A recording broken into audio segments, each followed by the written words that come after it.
Hello students, welcome to Eklavya study point. आज की इस वीडियो में बात करेंगे हम इंडियन इकोनॉमिक्स यानी भारतीय अर्थव्यवस्था की। चैप्टर नंबर 3 है हमारा ये 1991 से आर्थिक सुधार यानी एलपीजी, उदारीकरण, निजीकरण और वैश्वीकरण। ठीक है, इससे पहले के 2 चैप्टर हम कंप्लीट कर चुके हैं, आप प्लेलिस्ट में जाकर देख सकते हैं। टेलीग्राम चैनल जरूर ज्वाइन कर ले हमारा, जो क्लास 12 ईएसपी न्यू ग्रुप नाम से है। यहाँ पर आपको पीडीएफ नोट प्रोवाइड करा दिए जाएंगे। साथ ही आप हमें इंस्टाग्राम पे फॉलो कर ले, हमारा यूजर आईडी है एकलव्य स्टडी पॉइंट। जो भी आपके क्वेश्चन आप हमसे यहाँ पर पूछ सकते हैं। वेबसाइट जरूर विजिट करें हमारी, जो है eklavyastudypoint.com। तो यहाँ पर आपको chapter wise theory note, MCQ question और शॉर्ट लॉन्ग क्वेश्चन जो है यहाँ पर प्रोवाइड करा दिए जाएंगे। ठीक है, चलिए देखते हैं हम अपना पहला टॉपिक। पहला टॉपिक हमारा है 1991 के आर्थिक सुधार। ठीक है, तो 1991 के आर्थिक सुधार क्या थे, इनकी जरूरत क्यों पड़ी। ठीक है, अगर हम देखें पिछला चैप्टर जो हमारा था, तो पिछले चैप्टर में हमने पढ़ा था कि 1950 के बाद भारत ने अपनी आर्थिक विकास के लिए बहुत सारी नीतियां अपनाई थी, बहुत सारे सुधार लेकर आए थे, जैसे पंचवर्षीय योजना, हरित क्रांति, ऐसे बहुत सारे सुधार थे जिनसे भारतीय अर्थव्यवस्था में कुछ बदलाव आए। लेकिन क्या उस बदलाव से जो भारत की अर्थव्यवस्था थी वो सुधर गई? क्या उससे हमारी अर्थव्यवस्था में कोई समस्या नहीं आई? नहीं, ऐसा गलत होगा कहना, क्योंकि बहुत सारी ऐसी समस्याएं आई 1950 में, जो भी हमने आर्थिक नीति अपनाई थी, जिससे हमारे देश की अर्थव्यवस्था जो थी वो काफी पिछड़ने लगी थी। इसीलिए हमें अपनी अर्थव्यवस्था के विकास के लिए कुछ आर्थिक सुधार करने थे। तो ये जो सुधार अपनाए गए वो 1991 के आर्थिक सुधार थे। ठीक है, चलिए इसे और ध्यान से समझते हैं। आर्थिक सुधार क्या होते हैं? तो देखिए, आर्थिक सुधार ऐसी नीतियां होती हैं, ठीक है ना, और बदलाव होते हैं जिनका उद्देश्य देश की आर्थिक वृद्धि और विकास को तेज करने के लिए किया जाता है। यानी जब देश के अंदर आर्थिक समस्याएं आ जाती हैं तो उस समय कुछ ऐसी नीतियां बनानी पड़ती हैं जिससे देश का जो आर्थिक वृद्धि और विकास जो हो वो तेज गति से हो जाए। ठीक है, तो उसे ही क्या कहा जाता है? आर्थिक सुधार कहा जाता है। तो समझते हैं आखिर इसकी जरूरत क्या पड़ी। तो आजादी के बाद भारत ने एक मिश्रित अर्थव्यवस्था अपनाई थी, आपने देखा था पिछले चैप्टर में, जिसमें पूंजीवाद और समाजवादी दोनों की ही विशेषताएं थी। यानी भारत ने एक मिश्रित अर्थव्यवस्था बनाई थी जिसमें भारत ने पूंजीवादी अर्थव्यवस्था और समाजवादी अर्थव्यवस्था को एक साथ मिलाया था। इस मॉडल में सरकार का बड़ा रोल था और निजी क्षेत्र को ज्यादा महत्व नहीं दिया गया था। तो इसमें आपने देखा था भाई, ज्यादातर जो बड़ी चीजें थी, इंडस्ट्री थी, वो गवर्नमेंट ने अपने नियंत्रण में रखी थी, और कुछ छोटी मोटी जो चीजें थी वो किसको दे रखी थी? वो निजी क्षेत्र को दे रखी थी। तो दोनों मिलकर ही जो है देश की अर्थव्यवस्था के विकास में काम कर रहे थे। ज्यादातर निवेश सरकार ने किया और बहुत सारे नियम कानून बनाए, जिससे विकास की गति जो थी धीमी पड़ गई। तो देखिए, ज्यादातर जो आर्थिक नीतियों पे कंट्रोल किसका था? वो गवर्नमेंट का था। जो भी नीतियां बनाई जाती थी या जो भी इंडस्ट्रीज लगाई जाती थी, तो पूरा नियंत्रण जो था वो गवर्नमेंट अपने पास रखती थी। तो इससे क्या हुआ? बहुत सारी समस्याएं आई, और इन समस्याओं के कारण देश का जो विकास था, यानी देश का जो आर्थिक विकास था, वो धीमा पड़ता चला गया। तो समस्याएं क्या उत्पन्न हुई इससे? सार्वजनिक क्षेत्र में अधिक नियंत्रण था और निजी क्षेत्र को अवसर नहीं मिल पाया। यानी ज्यादातर नियंत्रण किसने रखा? सार्वजनिक क्षेत्र ने, यानी गवर्नमेंट ने अपना नियंत्रण ज्यादा रखा, जिससे जो निजी क्षेत्र थे वो ज्यादा डेवलप नहीं हो पाए, उनको ज्यादा अवसर नहीं मिला कि वो अपना विकास कर सकें। तो इससे देश में क्या आया? आर्थिक समस्याएं आई। ठीक है, जैसे घाटा होने लगा। ठीक है ना, देश के अंदर जो था, जो भी इंडस्ट्री थी, गवर्नमेंट इंडस्ट्री थी, उनको क्या होने लगा? घाटा होने लगा।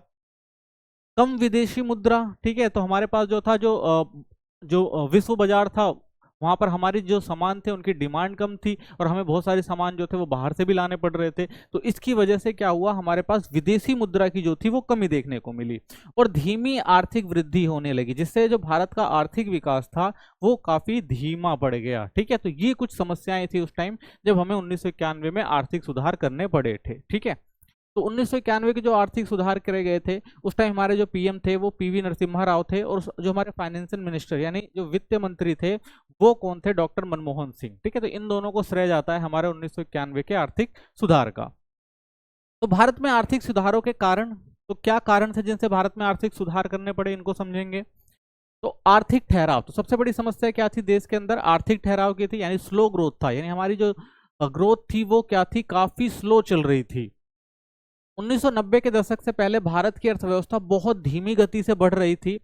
देश में अकुशलता और गरीबी बहुत ज्यादा थी, यानी लोगों के पास जो थे वो कौशल नहीं था कि वो कुछ काम कर सके। ठीक है, और काम भी लोगों को नहीं मिल रहा था, बेरोजगारी भी ज्यादा थी, इसलिए लोग गरीब भी ज्यादा थे। ठीक है, जिससे क्या हुआ? लोगों का जीवन स्तर भी जो बहुत था नीचे था, क्योंकि लोगों के पास पैसे नहीं थे, लोगों के पास काम नहीं था, तो इसलिए उनका जो रहन सहन था, या ये कह सकते हैं उनका जीवन स्तर था, वो काफी निम्न किस्म का था, ठीक है ना, उनको बेसिक सुविधाएं तक नहीं मिल पा रही थी। ऐसे हालात में आर्थिक नीतियों में बड़े बदलाव करना जरूरी हो गया था ताकि देश की अर्थव्यवस्था दोबारा तेज करी जा सके। तो ऐसे में ऐसी सिचुएशन आ गई कि भाई देश के अंदर आर्थिक विकास करना जरूरी था, अगर ऐसा नहीं किया गया तो देश की जो हालत है और ज्यादा खराब हो जाएगी और यहाँ पे रह रहे जो लोग हैं उनका जीवन स्तर जो है और धीरे धीरे निम्न होता चला जाएगा। तो इसलिए भी जो था ये सुधार करने बहुत जरूरी थे। लाइसेंस राज की समस्याएं थी जो हमने देखा था जब 1950 में शुरुआत हुई हमारे यहाँ आर्थिक सुधारों की, तो उस समय जो था निजी क्षेत्रों को लाइसेंस व्यवस्था के तहत बांध दिया गया था कि भाई अगर आपको कोई भी काम करना है तो आपको क्या करना पड़ेगा, उस काम के लिए लाइसेंस लेना पड़ेगा, यानी कोई भी उद्योग लगाना है तो उसके लिए लाइसेंस लेना पड़ेगा, और इसने बहुत सारी समस्याएं उत्पन्न करी। तो भारत में आर्थिक सुधार के शुरुआती दौर में हर व्यवसाय के लिए सरकार ने लाइसेंस लेना जरूरी कर दिया कि भाई कोई भी अगर निजी क्षेत्र काम कर रहा है, कोई भी व्यवसाय कर रहा है तो उसके लिए क्या लेना पड़ेगा, भाई लाइसेंस लेना पड़ेगा। तो सरकार का बहुत ज्यादा नियंत्रण था, इससे ही लाइसेंस राज भी कहा जाता था। तो इसे लाइसेंस राज भी कहा जाता था क्योंकि गवर्नमेंट का पूरा नियंत्रण था, भाई जो भी निजी व्यवसाय है उनको जो भी कुछ करना है वो किसकी देखरेख में करेंगे, वो सरकार की। क्यों, सरकार लाइसेंस देगी तभी वो काम करेंगे, तो इसलिए कहा जाता था इसे भाई लाइसेंसी राज भी कहा जाता था। तो इसने क्या किया, इसने नई कंपनियों को शुरू करने में रुकावट डाली। तो भाई बहुत सारे नियम कायदे कानून होते थे लाइसेंस लेने के लिए, तो इसलिए बहुत सारी जो लोग थे वो निवेश करने से डरते थे। तो बहुत सारी जो नई कंपनियां थी जो शुरू करना भी चाहते थे उसमें बहुत सारी रुकावटें आती थी। प्रतिस्पर्धा जो थी कम कर दी थी। गवर्नमेंट कहती थी भाई एक जिस बंदे को एक लाइसेंस दे दिया गया एक व्यवसाय को, दूसरा लाइसेंस किसी और को नहीं दिया जाएगा। तो इससे क्या समस्याएं हो जाती थी, भाई प्रतिस्पर्धा जो थी वो बहुत कम थी, यानी ज्यादा लोग जो थे काम को नहीं कर सकते थे। देश की उद्यमशीलता को कमजोर किया गया, यानी देश के अंदर भाई जो उद्यमशील लोग थे, जो एंटरप्रेन्योर थे, वो चाहते थे भाई हम भी कुछ करें, लेकिन उनको ये लाइसेंस व्यवस्था का सामना करना पड़ता था, जिससे वो क्या होता था कई बारी ये सब काम करते भी नहीं थे, वो व्यवसाय में हाथ भी नहीं डालते थे। उनको लगता था भाई निवेश करेंगे, अगर निवेश हमारा सफल नहीं हो पाया, कुछ समस्याएं आ गई इस लाइसेंसिंग व्यवस्था की वजह से, तो इसलिए वो क्या करते थे, निवेश भी नहीं करते थे। तो इसलिए हम देखते हैं कि भाई देश में जो हमारे एंटरप्रेन्योरशिप थी या जो उद्यमशीलता थी वो क्या थी, काफी कमजोर थी। लोग इन्वेस्टमेंट ही नहीं करना चाहते थे निजी तौर पर। इसलिए ऐसी प्रणाली को हटाना और बाजार आधारित नीति अपनाना जरूरी हो गया था। ठीक है, तो ये जो थी लाइसेंस व्यवस्था थी एक समस्या की तरह काम कर रही थी, तो इसको हटाना और बाजार आधारित नीति, यानी जो बाजार जो कहे बाजार के आधार पर जो बनाना है या जो करना है वो लोगों के नियंत्रण में हो, यानी बाजार मूलक अर्थव्यवस्था होगी। तो इससे क्या होगा भाई, जो भी लोग होंगे निवेश करना चाहते हैं वो अपना किसी भी क्षेत्र में निवेश करेंगे, उसमें कोई रुकावट नहीं आएगी। तो ये चीज जो बदलाव लाने जो थे वो उस टाइम जरूरी थे। विदेशी मुद्रा की कमी थी हमारे यहाँ, सबसे बड़ी समस्या विदेशी मुद्रा की थी, कमी थी। भारत में उस समय आयात बहुत बढ़ गया था लेकिन निर्यात उतना नहीं था, इससे विदेशी मुद्रा तेजी से खर्च होने लगी, यानी हमें बहुत सारी जो चीजें थी बाहर से मंगानी पड़ती थी। ठीक है ना, तो ज्यादातर हम देखें पूंजीगत जो वस्तुएं होती थी वो सारी हमारे यहाँ बाहर से आती थी, हमारे पास बनाने के उन्हें संसाधन नहीं थे, और जो हमारे यहाँ सामान बनता भी था वो उतनी अच्छी क्वालिटी का नहीं होता था। इसलिए नहीं होता था क्योंकि भाई प्रतिस्पर्धा ही नहीं थी। तो इस वजह से क्या होता था, हमें बहुत सारा जो सामान था वो बाहर से लाना पड़ता था, जिसकी वजह से हमारा जो मुद्रा, जो विदेशी मुद्रा भंडार है वो कहाँ खर्च होता था, इन सब चीजों में खत्म होता था। तो हमारे पास जो था विदेशी मुद्रा भंडार भी जो था वो धीरे धीरे क्या हो रहा था, कम होता चला जा रहा था। हालत इतनी खराब हो गई कि भारत के पास सिर्फ 2 हफ्ते के लिए विदेशी मुद्रा बची, यानी अगर हमें कोई भी विदेशी चीज जो है बाहर से जो जरूरत की चीजें हैं लेकर आना है तो उसके लिए हमारे पास सिर्फ 2 हफ्ते तक का ही जो है वो बजट बचा था विदेशी मुद्रा का, कि भाई 2 हफ्ते में क्या होगा कि जो हमारी विदेशी मुद्रा खत्म हो जाएगी और उसके बाद अगर हमें किसी चीज की जरूरत पड़ती है बाहर से तो हम वो चीज ले भी नहीं सकते थे। इतनी बड़ी समस्या जो थी भारत की अर्थव्यवस्था में आ चुकी थी इस टाइम। यह एक गंभीर आर्थिक संकट था जिससे उबरने के लिए विदेशी मदद और सुधार की जरूरत थी। तो ये भाई तभी हो सकता था जब क्या करें, विदेशी जो लोग हैं हमारी मदद करें, यानी जो दूसरे देश हैं वो हमारी मदद करें और हमें सुधार के लिए कुछ जरूरी चीजें दे, तो हम क्या कर सकें, यानी कह सकते हैं लोन वगैरह दे, तभी क्या कर सकते थे, हम इसमें सुधार कर सकते थे। तो एक ये जो था बहुत बड़ा आर्थिक संकट उस टाइम भारत के सामने आकर खड़ा हो गया था। कर्ज का बोझ बढ़ता चला गया भारत के ऊपर। सरकार को अपनी जरूरत पूरी करने के लिए विदेशी देशों और अंतर्राष्ट्रीय संस्थाओं से क्या लेना पड़ता था भाई, कर्ज लेना पड़ता था, क्योंकि भारत की जो नीड थी वो पूरी नहीं हो पा रही थी और विदेशों से अगर कोई सामान लेना है तो उसके लिए क्या चाहिए भाई, विदेशी करेंसी चाहिए, और भारत का उतना पैसा था नहीं, तो उन्हें क्या करना पड़ता था भाई, बहुत सारे जो देश थे उन देशों से वो कर्ज लेता था। ठीक है, या फिर क्या अंतर्राष्ट्रीय बहुत सारी संस्थाएं हैं, ठीक है ना, IMF वगैरह हो गया, WTO हो गया, तो ऐसी बहुत सारी संस्थाएं थी, उनसे भारत को क्या लेना पड़ता था, कर्जा लेना पड़ता था, तब वो जो है अपना खर्चा निकाल पा रहा था। यानी इतनी ज्यादा समस्याएं उस टाइम आ रही थी। लेकिन विदेशी मुद्रा की कमी के कारण भारत का कर्जों का जो ब्याज तक चुकाने में असमर्थ हो गया। अब सबसे बड़ी समस्या आ गई, चलो ठीक है, आप विदेशी मुद्रा ले तो रहे हो, लेकिन उस विदेशी मुद्रा पे आपको कर्ज भी देना पड़ता था। लेकिन धीरे धीरे क्या हुआ भाई, भारत का जो पैसा था वो खत्म होने लग गया था, जो विदेशी जो मुद्रा भंडार था वो खत्म होने लग गया था। तो अब भाई विदेशी अगर आपने किसी से कर्जा लिया तो आपको क्या देना पड़ेगा, ब्याज भी देना पड़ेगा, और ब्याज भी किस में जाएगा, वो जाएगा आपको विदेशी मुद्रा में। तो जब वो रहेगी नहीं तो इससे क्या होगा, जो और देश होंगे वो आपको लोन नहीं देंगे। यानी अगर आप एक बंदे का कर्जा नहीं चुका पा रहे हैं और दूसरे से कर्जा लेना जाएंगे तो वो कर्जा देगा ही नहीं। ठीक है, तो इसलिए ये भी एक समस्या थी कि अब भारत को कर्ज भी नहीं मिलेगा अगर भारत को कोई अपना काम करना है, तो ये बड़ी समस्या थी। तो स्थिति इतनी खराब हो गई कि कोई भी देश भारत को नया कर्ज देने को तैयार नहीं था। तो स्थिति धीरे धीरे खराब होती चली गई, बहुत सारे देशों ने भारत को कर्जा देने से भी मना कर दिया। सरकारी प्रबंधन में अक्षमता हमें देखने को मिलती है, यानी जो सरकारी प्रबंधन था वो भी हमें बहुत ज्यादा कमजोर देखने को मिलता है। मैनेजमेंट गवर्नमेंट ढंग से नहीं कर पा रही थी चीजों को। सरकार ने बहुत सारे विकास कार्यक्रम में खर्च तो किया, लेकिन उससे कोई खास आय नहीं हुई। यानी गवर्नमेंट ने बहुत सारी चीजें करी, बहुत सारे सुधार करने की कोशिश करी, बहुत सारी जो उनकी कंपनियां थी उसमें निवेश किया, जो सार्वजनिक कंपनियां थी, जो गवर्नमेंट सेक्टर थे, लेकिन उससे कोई ज्यादा खास फायदा भारत को होता हुआ नहीं दिखाई दिया। सरकारी कंपनियां भी घाटा कर रही थी, तो भारत ने जहां निवेश किया वहां पे भी घाटा हो रहा था। जो सरकारी कंपनियां पहले से चल रही थी वहां भी जो है घाटा होता जा रहा था। इससे सरकार को जरूरी खर्चों के लिए भीतरी स्रोतों से पैसा नहीं मिल रहे थे और उसे ऋण लेना पड़ रहा था। ठीक है, यानी जो कंपनियां चल रही थी या जो भी गवर्नमेंट ने निवेश किए हुए थे, जब वहां से प्रॉफिट नहीं मिलेगा तो भारत को क्या करना पड़ेगा भाई, अगर आंतरिक स्रोतों से पैसा नहीं मिल रहा है, देश के अंदर अगर पैसा नहीं बन रहा है, तो क्या करना पड़ेगा, विदेशों से अपनी जरूरतों को पूरा करने के लिए कर्जा लेना पड़ रहा था। तो ये जो समस्या थी दिन पे दिन भारत के लिए बढ़ती चली जा रही थी। जरूरी चीजों की कीमतें बहुत तेजी से बढ़ गई। अब क्या होगा भाई, जब सामान की कमी होगी, ठीक है ना, चीजें बन नहीं पाएंगी, तो उससे क्या होगा, जो चीजें रह गई मार्केट में वो क्या होती है, महंगी हो जाती हैं। तो ये एक समस्या और देखने को मिलेगी भाई कि बहुत सारे जो सामान थे भारत के अंदर, उनकी जो कीमत थी वो बहुत तेजी से बढ़ने लग गई।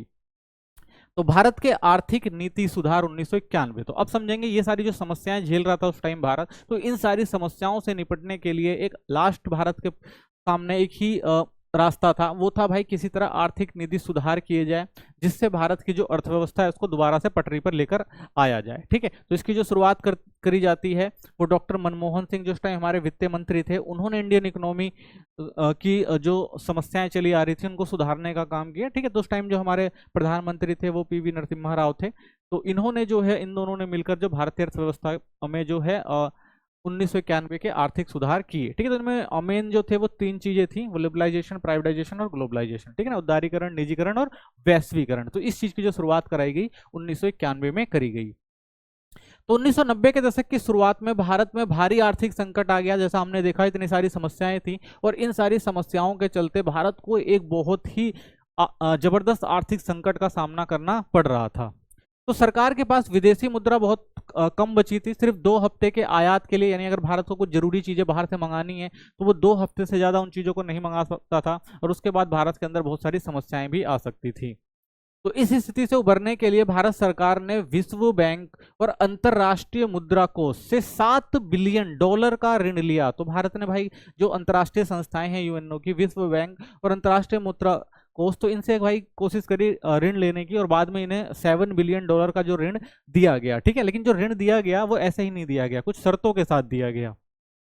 तो शर्तें और नई नीतियां रखी गई, उसके चलते जो है ये $7 बिलियन का जो है बिलियन डॉलर का जो ऋण है भारत को मिल पाया। तो शर्तें क्या रखी गई, इस ऋण को पाने के लिए भारत को IMF और विश्व बैंक की शर्तों को मानना पड़ेगा। भाई शर्तें बनाई गई कि अगर आपको क्या करना है, ऋण चाहिए तो आपको हमारी कुछ शर्तें मांगनी पड़ेंगी, उसके बाद ही आपको ये ऋण मिलेगा। ठीक है, तो ये क्या शर्तें थी, तो पहली शर्त ये थी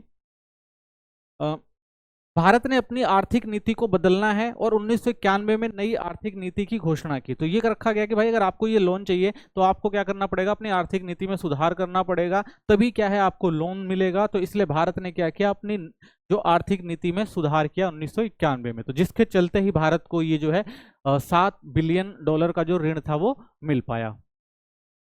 नई आर्थिक नीति के मुख्य कदम क्या थे भाई, जो नई आर्थिक नीति अपनाई गई, जो कहा गया कि भाई अगर आपने ये शर्तें नहीं मानी, ये सुधार नहीं किया तो ऋण नहीं मिलेगा। तो इन शर्तों को मानते हुए जो नए आर्थिक सुधार किए गए, उसके अंदर क्या क्या कदम, मुख्य कदम रहे। सबसे पहला रहा भाई विदेशी व्यापार को आसान बनाना था, कि भारत और अन्य देशों के बीच व्यापार पर लगे प्रतिबंध हटाए जाएंगे। ठीक है, तो जो पहले भारत ने क्या कर रखा था, हमने दूसरे चैप्टर में पढ़ा था ना, आयात प्रतिस्थापन लगा रखा था, तो भारत जो चाहेगा वही सामान आएगा, नहीं चाहेगा तो नहीं आएगा। तो इस सब चीज को क्या करना था, खत्म करना था। जो भी प्रतिबंध थे उनको क्या करना था, हटाना था। आयात निर्यात को ज्यादा खुला और सरल करना था, कि भाई जो भी आयात और निर्यात होगा भारत के अंदर वो सरल होगा, जो भी टैरिफ और बैरियर हैं वो खत्म करने पड़ेंगे, ये शर्त रखी गई। निजी क्षेत्रों को बढ़ावा देना था, निजी कंपनियों पर लगे जो अनावश्यक नियम और लाइसेंस खत्म किए गए, कि भाई जो भी लगा रखे थे ना, जो भी लाइसेंस पुरानी वगैरह चल रखी थी, बहुत सारे नियम बना रखे थे, भाई ऐसी कंपनियां ऐसे काम करेंगी, वो सारी चीजें बंद करनी थी। अब निजी क्षेत्र को ज्यादा स्वतंत्रता दी गई, कि भाई निजी क्षेत्र क्या कर सकते हैं, वो स्वतंत्र है, अपने हिसाब से निर्णय लेके जो भी उत्पादन करना है वो कर सकते हैं। सरकारी नियंत्रण कम करना था, कई क्षेत्रों में सरकार ने अपनी भूमिका कम करी, तो गवर्नमेंट ने खुद क्या किया भाई, उनको लगा जहां पे वो कामयाब नहीं है वहां पर उन्होंने क्या किया, खुद चीजों को कम करने का प्रयास किया। तो सरकारी कंपनियों का निजीकरण कर दिया गया, तो जो भी सरकारी कंपनियां थी जो नहीं चल रही थी अच्छे से, जिनमें समस्याएं थी, उनको क्या कर दिया गया, निजी हाथों में कन्वर्ट कर दिया गया, बेच दिया गया। नई आर्थिक नीति एनईपी 1991, ठीक है, तो ये समझते हैं क्या क्या थी इसके अंदर। तो 1991 में भारत सरकार ने अर्थव्यवस्था को 90 के दशक के संकट से बाहर निकालने के लिए आर्थिक सुधारों की एक श्रृंखला शुरू की। इन सुधारों को नई आर्थिक नीति के रूप में जाना जाता है। तो नई आर्थिक नीति की बात करें तो क्या कह सकते हैं भाई, तो 90 के दशक में जो भी भारत के ऊपर संकट चले आ रहे थे, आर्थिक संकट, उनसे निपटने के लिए भारत ने जो सुधार किए उसे ही क्या कहा जाता है, नई आर्थिक नीति कहा जाता है 1991 की। ठीक है, तो एनईपी के 3 व्यापक घटक थे। तो जो भारत में एनईपी लाया गया तो उसको 3 आधारों पर सेट किया गया था। ठीक है, तो 3 घटक थे, 3 घटक बनाए गए इसके। जो सबसे पहला था वो था उदारीकरण का, कि भाई उदारीकरण किया जाएगा। तो उदारीकरण क्या होता है, उदारीकरण होता है निजी क्षेत्र पर जो भी प्रवेश और विकास प्रतिबंध लगाए गए थे उनको हटा दिया जाएगा। ठीक है, तो हमने देखा था ना, बहुत सारी कंडीशन लगा रखी थी गवर्नमेंट ने, बहुत सारी लाइसेंसिंग व्यवस्था बना रखी थी कि भाई प्राइवेट सेक्टर क्या काम करेंगे, निजी सेक्टर क्या काम करेंगे, ये सब कर रखा था। तो इन सब चीजों को खत्म करके जो भी समस्याएं थी उन समस्याओं को हटाकर उदारीकरण करना था। ठीक है, यानी प्रवेश और विकास में जो भी प्रतिबंध थे वो हटाने थे। दूसरा जो किया वो निजीकरण किया गया। तो सार्वजनिक क्षेत्र के स्वामित्व, प्रबंधन और नियंत्रण के निजी क्षेत्र में स्थानांतरित करने को संदर्भित करता है। तो इसमें क्या किया गया भाई, जो भी सार्वजनिक क्षेत्र है यानी जो भी गवर्नमेंट के हाथ में था उन सबको क्या किया जाएगा, अब कहाँ पे दिया जाएगा, वो निजी क्षेत्रों में हस्तांतरित कर दिया जाएगा, अगर गवर्नमेंट चाहे तो, जिन जिन क्षेत्रों को। तीसरा वैश्वीकरण किया गया। राष्ट्रीय अर्थव्यवस्था को विश्व अर्थव्यवस्था के साथ एकीकृत करने को संदर्भित करता है। यानी अब जो भी प्रतिबंध लगा रखे थे भाई, हम इस देश से व्यापार नहीं करेंगे, उस देश से व्यापार नहीं करेंगे, ये सामान नहीं आएगा, वो सामान नहीं जाएगा, तो ये सारी चीजें करके खत्म करके क्या क्या गया, जो देश की अर्थव्यवस्था थी उसे अंतर्राष्ट्रीय अर्थव्यवस्था के साथ जोड़ा गया। ठीक है, तो ये 3 महत्वपूर्ण कदम उठाए गए थे जो एनईपी के अंदर, उदारीकरण, निजीकरण और वैश्वीकरण। ठीक है, चलिए इनको और डिटेल से समझते हैं। उदारीकरण का क्या अर्थ होता है, तो देखिए उदारीकरण का अर्थ है निजी क्षेत्र पर लगे सरकारी नियंत्रणों और नियमों को हटाना ताकि वे आसानी से काम कर सकें और प्रतियोगिता बढ़े। तो हमने देखा था कि जो गवर्नमेंट थी उसने बहुत सारे जो थे नियम बना रखे थे, कायदे बना रखे थे, लाइसेंसिंग व्यवस्था बना रखी थी, जिससे निजी क्षेत्र जो थे वो कुछ कर ही नहीं सकते थे। ठीक है, वो निवेश ही नहीं कर पाते थे, उनको हमेशा क्या रहता था, जोखिम रहता था। तो इसलिए इन सब चीजों को क्या किया गया, खत्म किया गया, ताकि जो भी निजी क्षेत्र हैं वो आगे आए और जो गवर्नमेंट सेक्टर के क्षेत्र थे या जो पुराने क्षेत्र थे उन सब क्षेत्रों से क्या कर सके, वो भी प्रतियोगिता कर सकें। ठीक है, मार्केट के अंदर तो ज्यादा से ज्यादा लोग जो है उत्पादन प्रक्रिया में भाग लेंगे, तो इससे क्या होगा, प्रतियोगिता बढ़ेगी और जो सामान होगा वो भी जो होगा अच्छी क्वालिटी का बनना शुरू हो जाएगा। तो ये नीति जो अपनाई गई उस समय उदारीकरण के अंदर।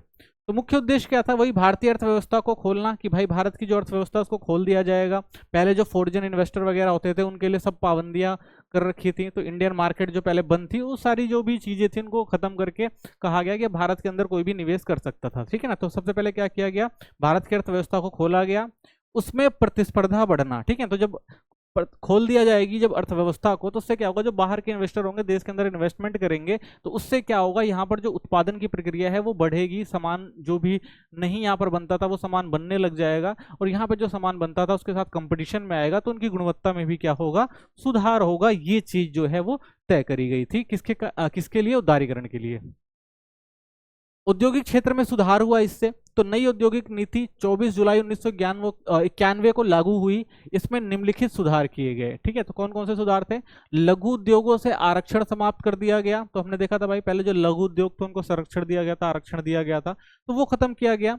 पहले कई वस्तुएं सिर्फ लघु उद्योग ही बना सकते थे, अब ये आरक्षण हटा दिया गया जिससे बड़ी कंपनियां भी वस्तुएं बना सकें। तो हमने देखा कि ये नीति पहले बना ली गई थी जब 1950 में नए योजना आयोग आया था, उसने जब नीतियां बनाई थी तो उसने ये कहा था कि भाई कुछ ऐसी चीजें हैं जो लघु उद्योग के जो क्षेत्र हैं वही उस चीज को बनाएंगे, ठीक है ना, दूसरा कोई नहीं बनाएगा, बड़ी कंपनियां नहीं बनाएंगी। तो ये चीज जो खत्म करी गई तो इससे मार्केट में बहुत बड़ी बड़ी कंपनियां आई, ठीक है, जिससे वो भी वो वस्तुएं बना सकती थी। सार्वजनिक क्षेत्र की भूमिका में कमी की गई। पहले 17 उद्योगों में सिर्फ सरकार काम कर सकती थी। तो पहले जो 17 उद्योग थे उसमें सिर्फ गवर्नमेंट का ही नियंत्रण था कि भाई गवर्नमेंट ही इन क्षेत्रों में काम करेगी, इन सेक्टर में इन्वेस्टमेंट करेगी, ठीक है ना, निजी क्षेत्रों को नहीं दिए गए थे। अब इसे घटाकर सिर्फ 3 महत्वपूर्ण क्षेत्र सरकार के लिए आरक्षित रह गए। ठीक है, अब गवर्नमेंट ने क्या किया भाई, इन 17 के 17 को प्राइवेट कर दिया गया, ठीक है ना, और क्या कहा भाई 3 जो चीज महत्वपूर्ण है वो किसके कंट्रोल में रहेंगी, वो निजी सरकार के कंट्रोल में रहेंगी, ठीक है ना, सार्वजनिक क्षेत्र के अंदर आएंगी। तो उसमें पहला था आपका रक्षा उपकरण, दूसरा था परमाणु ऊर्जा और तीसरा था रेलवे। तो ये जो 3 चीजें थी वो गवर्नमेंट ने अपने नियंत्रण में रखी, बाकी सबका क्या किया उन्होंने, प्राइवेटाइजेशन किया। औद्योगिक लाइसेंस खत्म कर दिया। तो अब ज्यादातर उद्योगों को लाइसेंस की जरूरत नहीं रही, तो लाइसेंसिंग व्यवस्था खत्म करी गई क्योंकि भाई लाइसेंस लेके ही कोई काम कर सकते थे, तो इसको खत्म किया गया। केवल कुछ रणनीतिक क्षेत्रों में ही लाइसेंस जरूरी रखा गया। तो कुछ जो क्षेत्र थे जहां पर जरूरी है लाइसेंस लेना, मेडिकल हो गया जैसे, ठीक है ना, हथियार वगैरह बनाना हो गया, और जो क्षेत्र हो गए तो उन सब जो थोड़े सेंसिटिव क्षेत्र होते हैं, जो अल्कोहल वगैरह, तो इन सब चीजों में लाइसेंस रखा गया। बाकी सब जो चीजें थी उन सब चीजों से जो है लाइसेंस व्यवस्था हटाई गई। मूल्य नियंत्रण समाप्त किया गया, यानी कई वस्तुओं की कीमत पहले सरकार तय कर देती थी, ठीक है ना, कि भाई गवर्नमेंट ने तय कर दिया इसकी कीमत ये है तो यही रहेगी, अब उस पर भी क्या नियंत्रण खत्म किया गया। अब बाजार खुद मांग और आपूर्ति के अनुसार कीमत तय करने लगा। अब जो भी भाई मांग रहेगी और आपूर्ति रहेगी उसके कारण ही उस वस्तु की जो है कीमत तय की जाएगी, ऐसा जो है सिस्टम बनाया गया उस समय। ठीक है, तो वित्तीय क्षेत्र में सुधार किए गए। तो वित्तीय क्षेत्र में बैंक हो गया, स्टॉक एक्सचेंज हो गया, विदेशी मुद्रा बाजार आदि आते हैं। तो इन सब में भी क्या हुआ गया भाई, जो भी समस्याएं थी उन समस्याओं को हल किया गया। भारत में इस क्षेत्र को आरबीआई, भारतीय रिजर्व बैंक नियंत्रित करता था। ठीक है, तो अब आरबीआई के नियंत्रण क्षेत्र में ये सारी चीजें आ गई। ठीक है, अब आरबीआई जो है वो इन सब चीजों को क्या करेगा, कंट्रोल करेगा। ये जो कुछ चीजें थी वो तय कर दी गई। मुख्य सुधार क्या थे, तो विदेशी निवेश की सीमा बढ़ाई गई। तो पहले क्या था भाई, विदेशों से जो भी निवेश आता था उस पर प्रतिबंध था, उसको खत्म किया गया। बैंकों में विदेशी निवेश की सीमा 51% तक कर दी गई, कि भाई जो विदेशी निवेश है वो 51% तक कर सकते हैं, जिनमें पहले बहुत सारे पाबंदियां लगी थी। विदेशी संस्थाएं जैसे मर्चेंट बैंकर, म्यूचुअल फंड और पेंशन फंड को भारत में निवेश की अनुमति मिल गई, यानी जो विदेशी संस्थान हैं वो भी अब भारत के अंदर क्या कर सकते थे, जो भी आपका फाइनेंशियल चीजें हैं वो कर सकते थे आकर यहाँ पर, चाहे वो मर्चेंट बैंक के रूप में काम करें, चाहे वो म्यूचुअल फंड के रूप में, ठीक है ना, पेंशन फंड वगैरह बनाना हो गया। तो ये सारे जो थे अब क्या था, विदेशी संस्थाओं को भी दे दिए गए अधिकार। विदेशी मुद्रा में सुधार किया गया। तो 1991 में भारत को भुगतान संतुलन का संकट था। तो हमने देखा था भाई भारत के अंदर जो था वो पैसे की बड़ी समस्या थी, भारत के पास सिर्फ 2 हफ्ते तक का ही पैसा बचा था जिससे वो विदेशी ट्रेड कर सकता था। तो उससे क्या करना था भाई, संतुलन में लाना था। इससे भारत ने क्या किया, सबसे पहले रुपए का अवमूल्यन किया। सरकार ने रुपए की कीमत विदेशी मुद्रा के मुकाबले कम कर दी ताकि विदेशी मुद्रा भारत में आ सके। तो भाई भारत ने क्या किया भाई, जो उनकी रुपए की वैल्यू थी उसको क्या किया, कम किया, कि भाई हम अपने रुपए की वैल्यू कम कर रहे हैं और आप ज्यादा से ज्यादा हमारे देशों के अंदर क्या करें, इन्वेस्ट करें। तो इससे बहुत सारे देशों को फायदा दिखा, तो उन्होंने क्या किया, भारत के अंदर इन्वेस्टमेंट भी किया। ठीक है, तो ये कदम उठाया। दूसरा, विनिमय दर बाजार आधारित कर दी, यानी पहले सरकार रुपए की कीमत तय करती थी, अब रुपए की कीमत बाजार की मांग और आपूर्ति के अनुसार तय होने लगी। तो भारत ने भाई पहले क्या किया था कि रुपए की जो कीमत रहेगी, भारत उस रुपए की कीमत पर ही जो व्यापार वगैरह करता था। लेकिन भारत ने अब इस चीज को भी खत्म करा और कहा कि भाई जो भी मांग और पूर्ति होगी बाजार के अंदर उसके हिसाब से जो भी रुपए की वैल्यू है हम वो लगाएंगे। ठीक है, तो ये तय किया गया। आगे जो है उसके बाद टैक्स रिफॉर्म किए गए, यानी करों में सुधार किया गया। सरकार ने अपनी राजस्व नीति में बदलाव किए ताकि कर व्यवस्था सरल और प्रभावी हो सके। यानी गवर्नमेंट ने क्या किया भाई, राजस्व नीति में बदलाव किए, जिसके तहत क्या किया गया भाई, कि जो भी कर व्यवस्था है उसको क्या किया जा सके, सरल किया जा सके। ठीक है, इन करों की दरें सरल की गई, यानी जो भी कर व्यवस्था थी उनमें जो भी दरें होती थी उनको सरल किया गया। और चोरी रोकने के लिए सिस्टम को पारदर्शी बनाया गया। तो भाई टैक्स की कोई चोरी वगैरह ना कर सके, इसके लिए सिस्टम को भी पारदर्शी बनाया गया। दो प्रकार के कर होते हैं अगर देखा जाए तो, आपको पता ही होगा। प्रत्यक्ष कर होता है डायरेक्ट, और एक होता है अप्रत्यक्ष कर, इनडायरेक्ट टैक्स। ठीक है, तो प्रत्यक्ष कर क्या होते हैं? तो प्रत्यक्ष कर वे कर होते हैं जो सीधे व्यक्ति या संस्थाओं से लिए जाते हैं। तो ये कर होते हैं भाई डायरेक्ट, गवर्नमेंट किससे लेती है? व्यक्ति से लेती है, या किससे लेती है? संस्था से लेती है। ठीक है, तो इन दोनों के द्वारा दोनों से लिया जाता है। व्यक्ति की आय या कंपनी के मुनाफे पर लगाया जाता है। ठीक है, अगर वो व्यक्ति से लिया जा रहा है तो उसकी जो भी इनकम है उससे जो टैक्स आता है उसे क्या कहा जाता है? आयकर कहा जाता है। ठीक है, वो प्रत्यक्ष कर होता है, यानी गवर्नमेंट डायरेक्ट हर साल आपसे वसूलती है वो। ठीक है, या अगर कोई कंपनी है वो मुनाफा कमा रही है तो गवर्नमेंट क्या करती है? मुनाफे के तौर पर वो टैक्स लेती है। ठीक है, उसे क्या कहा जाता है? कॉर्पोरेट कर कहा जाता है। ठीक है, तो आयकर क्या होता है? जो आम लोगों की कमाई पर होता है, और कॉर्पोरेट कर क्या होता है? जो कंपनियों के मुनाफे पर लगाया जाता है। तो ये प्रत्यक्ष कर होता है, हर साल गवर्नमेंट जो है वो लोगों से ये टैक्स लेती है। ठीक है, दूसरा जो होता है वो अप्रत्यक्ष कर होता है। ये वे कर होते हैं जो सीधे नहीं बल्कि चीजें खरीदते समय लिए जाते हैं। तो जो भी मार्केट से आप सामान खरीदने जाते हैं, ठीक है ना, उन सब पर जो होता है पहले से जो टैक्स होता है वो इंक्लूड कर दिया जाता है। ठीक है, उसके बाद उसका एमआरपी बनाया जाता है। तो जब कोई सामान या सेवा खरीदते हैं तो उसके दाम में यह कर शामिल होता है। ठीक है, अगर कोई भी सामान खरीद रहे हैं या कोई भी सेवा ले रहे हैं आप, तो उनमें क्या होता है? ये टैक्स पहले से इंक्लूड कर दिया जाता है, फिर उसके बाद आपको एमआरपी के तौर पर देना पड़ता है। उदाहरण के लिए जीएसटी, आज अगर आप देखेंगे आज के टाइम में जो जीएसटी टैक्स चलता है ये इनडायरेक्ट टैक्स होता है, यानी कोई भी अगर सामान लेते हैं, प्रोडक्ट लेते हैं, तो उस पर क्या है? जीएसटी लगा होता है। तो पहले वैट और एक्सरसाइज वगैरह टैक्स के रूप हुआ करते थे, तो ये हर एक सामान पर लगता है, जैसे साबुन हो गया, मोबाइल हो गया, होटल सेवा हो गया, या कोई भी सामान आप खरीदने जा रहे हैं मार्केट से, सब पर जो होता है वो टैक्स लगा होता है। व्यापार और विदेशी जो नीतियां थी उनमें भी सुधार किया गया गवर्नमेंट के द्वारा। तो उसका उद्देश्य क्या था? तो भारत की औद्योगिक उत्पादन क्षमता को वैश्विक स्तर पर प्रतिस्पर्धी बनाना था। ठीक है, यानी अब कंपटीशन किससे करना था? भारतीय उद्योग को विदेशों से। तो इसके लिए उसके जो मुताबिक है जो है बहुत सारे बदलाव किए गए।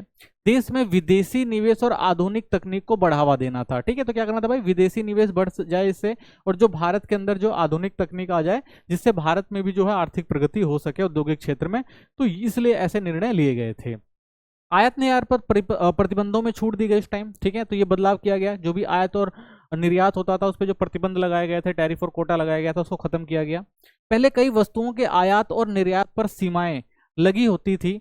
नई आर्थिक नीति के तहत ये प्रतिबंध क्या किए गए? हटाए गए। उदाहरण अप्रैल 2001 से उपभोक्ता वस्तु और कृषि उत्पादों पर प्रतिबंध पूरी तरह से समाप्त कर दिया गया। ठीक है, तो इस तरह से क्या हुआ? जो भी बाहर से सामान आता था उस पर जो भी टैरिफ या कोटा लगाया जाता था भाई कि ये चीज आएगी, इतनी मात्रा में आएगी, उन सब चीजों को क्या किया गया? धीरे धीरे खत्म किया गया। तो आय शुल्क में कमी कैसे की गई? तो विदेशी बाजार में भारतीय वस्तुओं की स्थिति बेहतर बनाने के लिए और सस्ते कच्चे माल की उपलब्धता बढ़ाने के लिए सरकार ने आयात पर लगाने वाले टैक्स को कम कर दिया। ठीक है, तो इससे क्या हो गया भाई? विदेशी जो बाजार हैं, तो भारतीय वस्तुति की जो अगर विदेशी बाजार खुलेगा भारत के लिए, तो इससे क्या होगा? भारत की स्थिति जो होगी वो ज्यादा बेहतर होगी। ठीक है ना, भारत बहुत सारा अपना जो सामान है वो बाहर भेज सकता है, या भारत को अगर कच्चे माल के रूप में किसी चीज की जरूरत है उद्योगों में या किसी भी चीज में, तो भारत बाहर से मंगा सके। तो इसलिए भारत ने क्या किया भाई? जो भी आयात पर प्रतिबंध लगाए थे वो कम कर दिए, और टैक्स में जो है बहुत ज्यादा छूट दी गई कि भाई कोई भी सामान आ सकता है और जा सकता है, उसमें बहुत सारे जो है वो छूट दी गई। आयात लाइसेंस प्रणाली आसान की गई। पहले कई वस्तुओं के आयात के लिए सरकार से लाइसेंस लेना जरूरी होता था कि भाई कोई भी सामान अगर आएगा जाएगा तो उसके लिए आयात और निर्यात के लिए क्या था? बहुत सारे लाइसेंस व्यवस्था होती थी। अब सिर्फ खतरनाक और पर्यावरण संवेदनशील चीजों को छोड़कर बाकी सभी वस्तुओं के लिए लाइसेंस की जरूरत हटा दी गई। ठीक है, जिससे पर्यावरण को नुकसान हो रहा है या फिर और कोई संवेदनशील चीज है जिससे देश को नुकसान हो सकता है, तो ऐसी चीजों को छोड़कर बाकी जो भी नॉर्मल गुड्स हैं उन सब के लिए क्या किए गए? जो भी आयात शुल्क थे उनको क्या करा दिया गया? हटा दिया गया। और जो भी टैरिफ और बैरियर थे वो सब चीज खत्म कर दिया। भाई कोई टैरिफ नहीं होगा, कोई बैरियर नहीं होगा, डायरेक्ट देश के अंदर जो सामान आया लाया जा सकता है और बाहर ले जाया जा सकता है। तो इससे उद्योगों को सस्ते और अच्छे कच्चे माल मिल सके, जिससे वे अधिक प्रतिस्पर्धी बन सके। तो इससे क्या हुआ भाई? भारत को जो है विदेश, जो भारत के अंदर जो कच्चे माल प्रोडक्ट नहीं मिलते थे उद्योगों से संबंधित, वो बाहर से आने लगे। तो इससे क्या हुआ? भारत के अंदर भी जो था जो सामान बनना शुरू हो गया, और भारत ने भी क्या किया भाई? वो सामान बना के प्रतिस्पर्धा शुरू करी जो विदेशी कंपनियां थी उनके साथ। निर्यात शुल्क हटाए गए तो भारतीय कंपनियों भारतीय सामानों को अंतर्राष्ट्रीय बाजारों में अधिक बिकाऊ बनाने के लिए निर्यात पर लगने वाले टैक्स को पूरी तरह से हटा दिया गया। यानी भारत अगर बाहर कोई भी सामान अपना भेज रहा है जिससे भारत का जो है विदेशी व्यापार बढ़े, तो इसलिए भारत ने क्या किया भाई, निर्यात शुल्कों को भी हटा दिया। ठीक है, तो आयात शुल्क में जो समस्याएं थी उनको कम किया गया। ठीक है ना, लाइसेंस प्रणाली थी उसको भी कम किया गया, और साथ ही जो निर्यात शुल्क था उसको भी हटा दिया गया। ठीक है, तो इससे क्या हुआ, भारत की जो औद्योगिक क्षेत्र था उसको काफी फायदा हुआ। अब समझते हैं दूसरा जो भारत में बदलाव आया था वो था निजीकरण। ठीक है, इससे भी भारत की अर्थव्यवस्था को बहुत ज्यादा फायदा हुआ विकास करने में।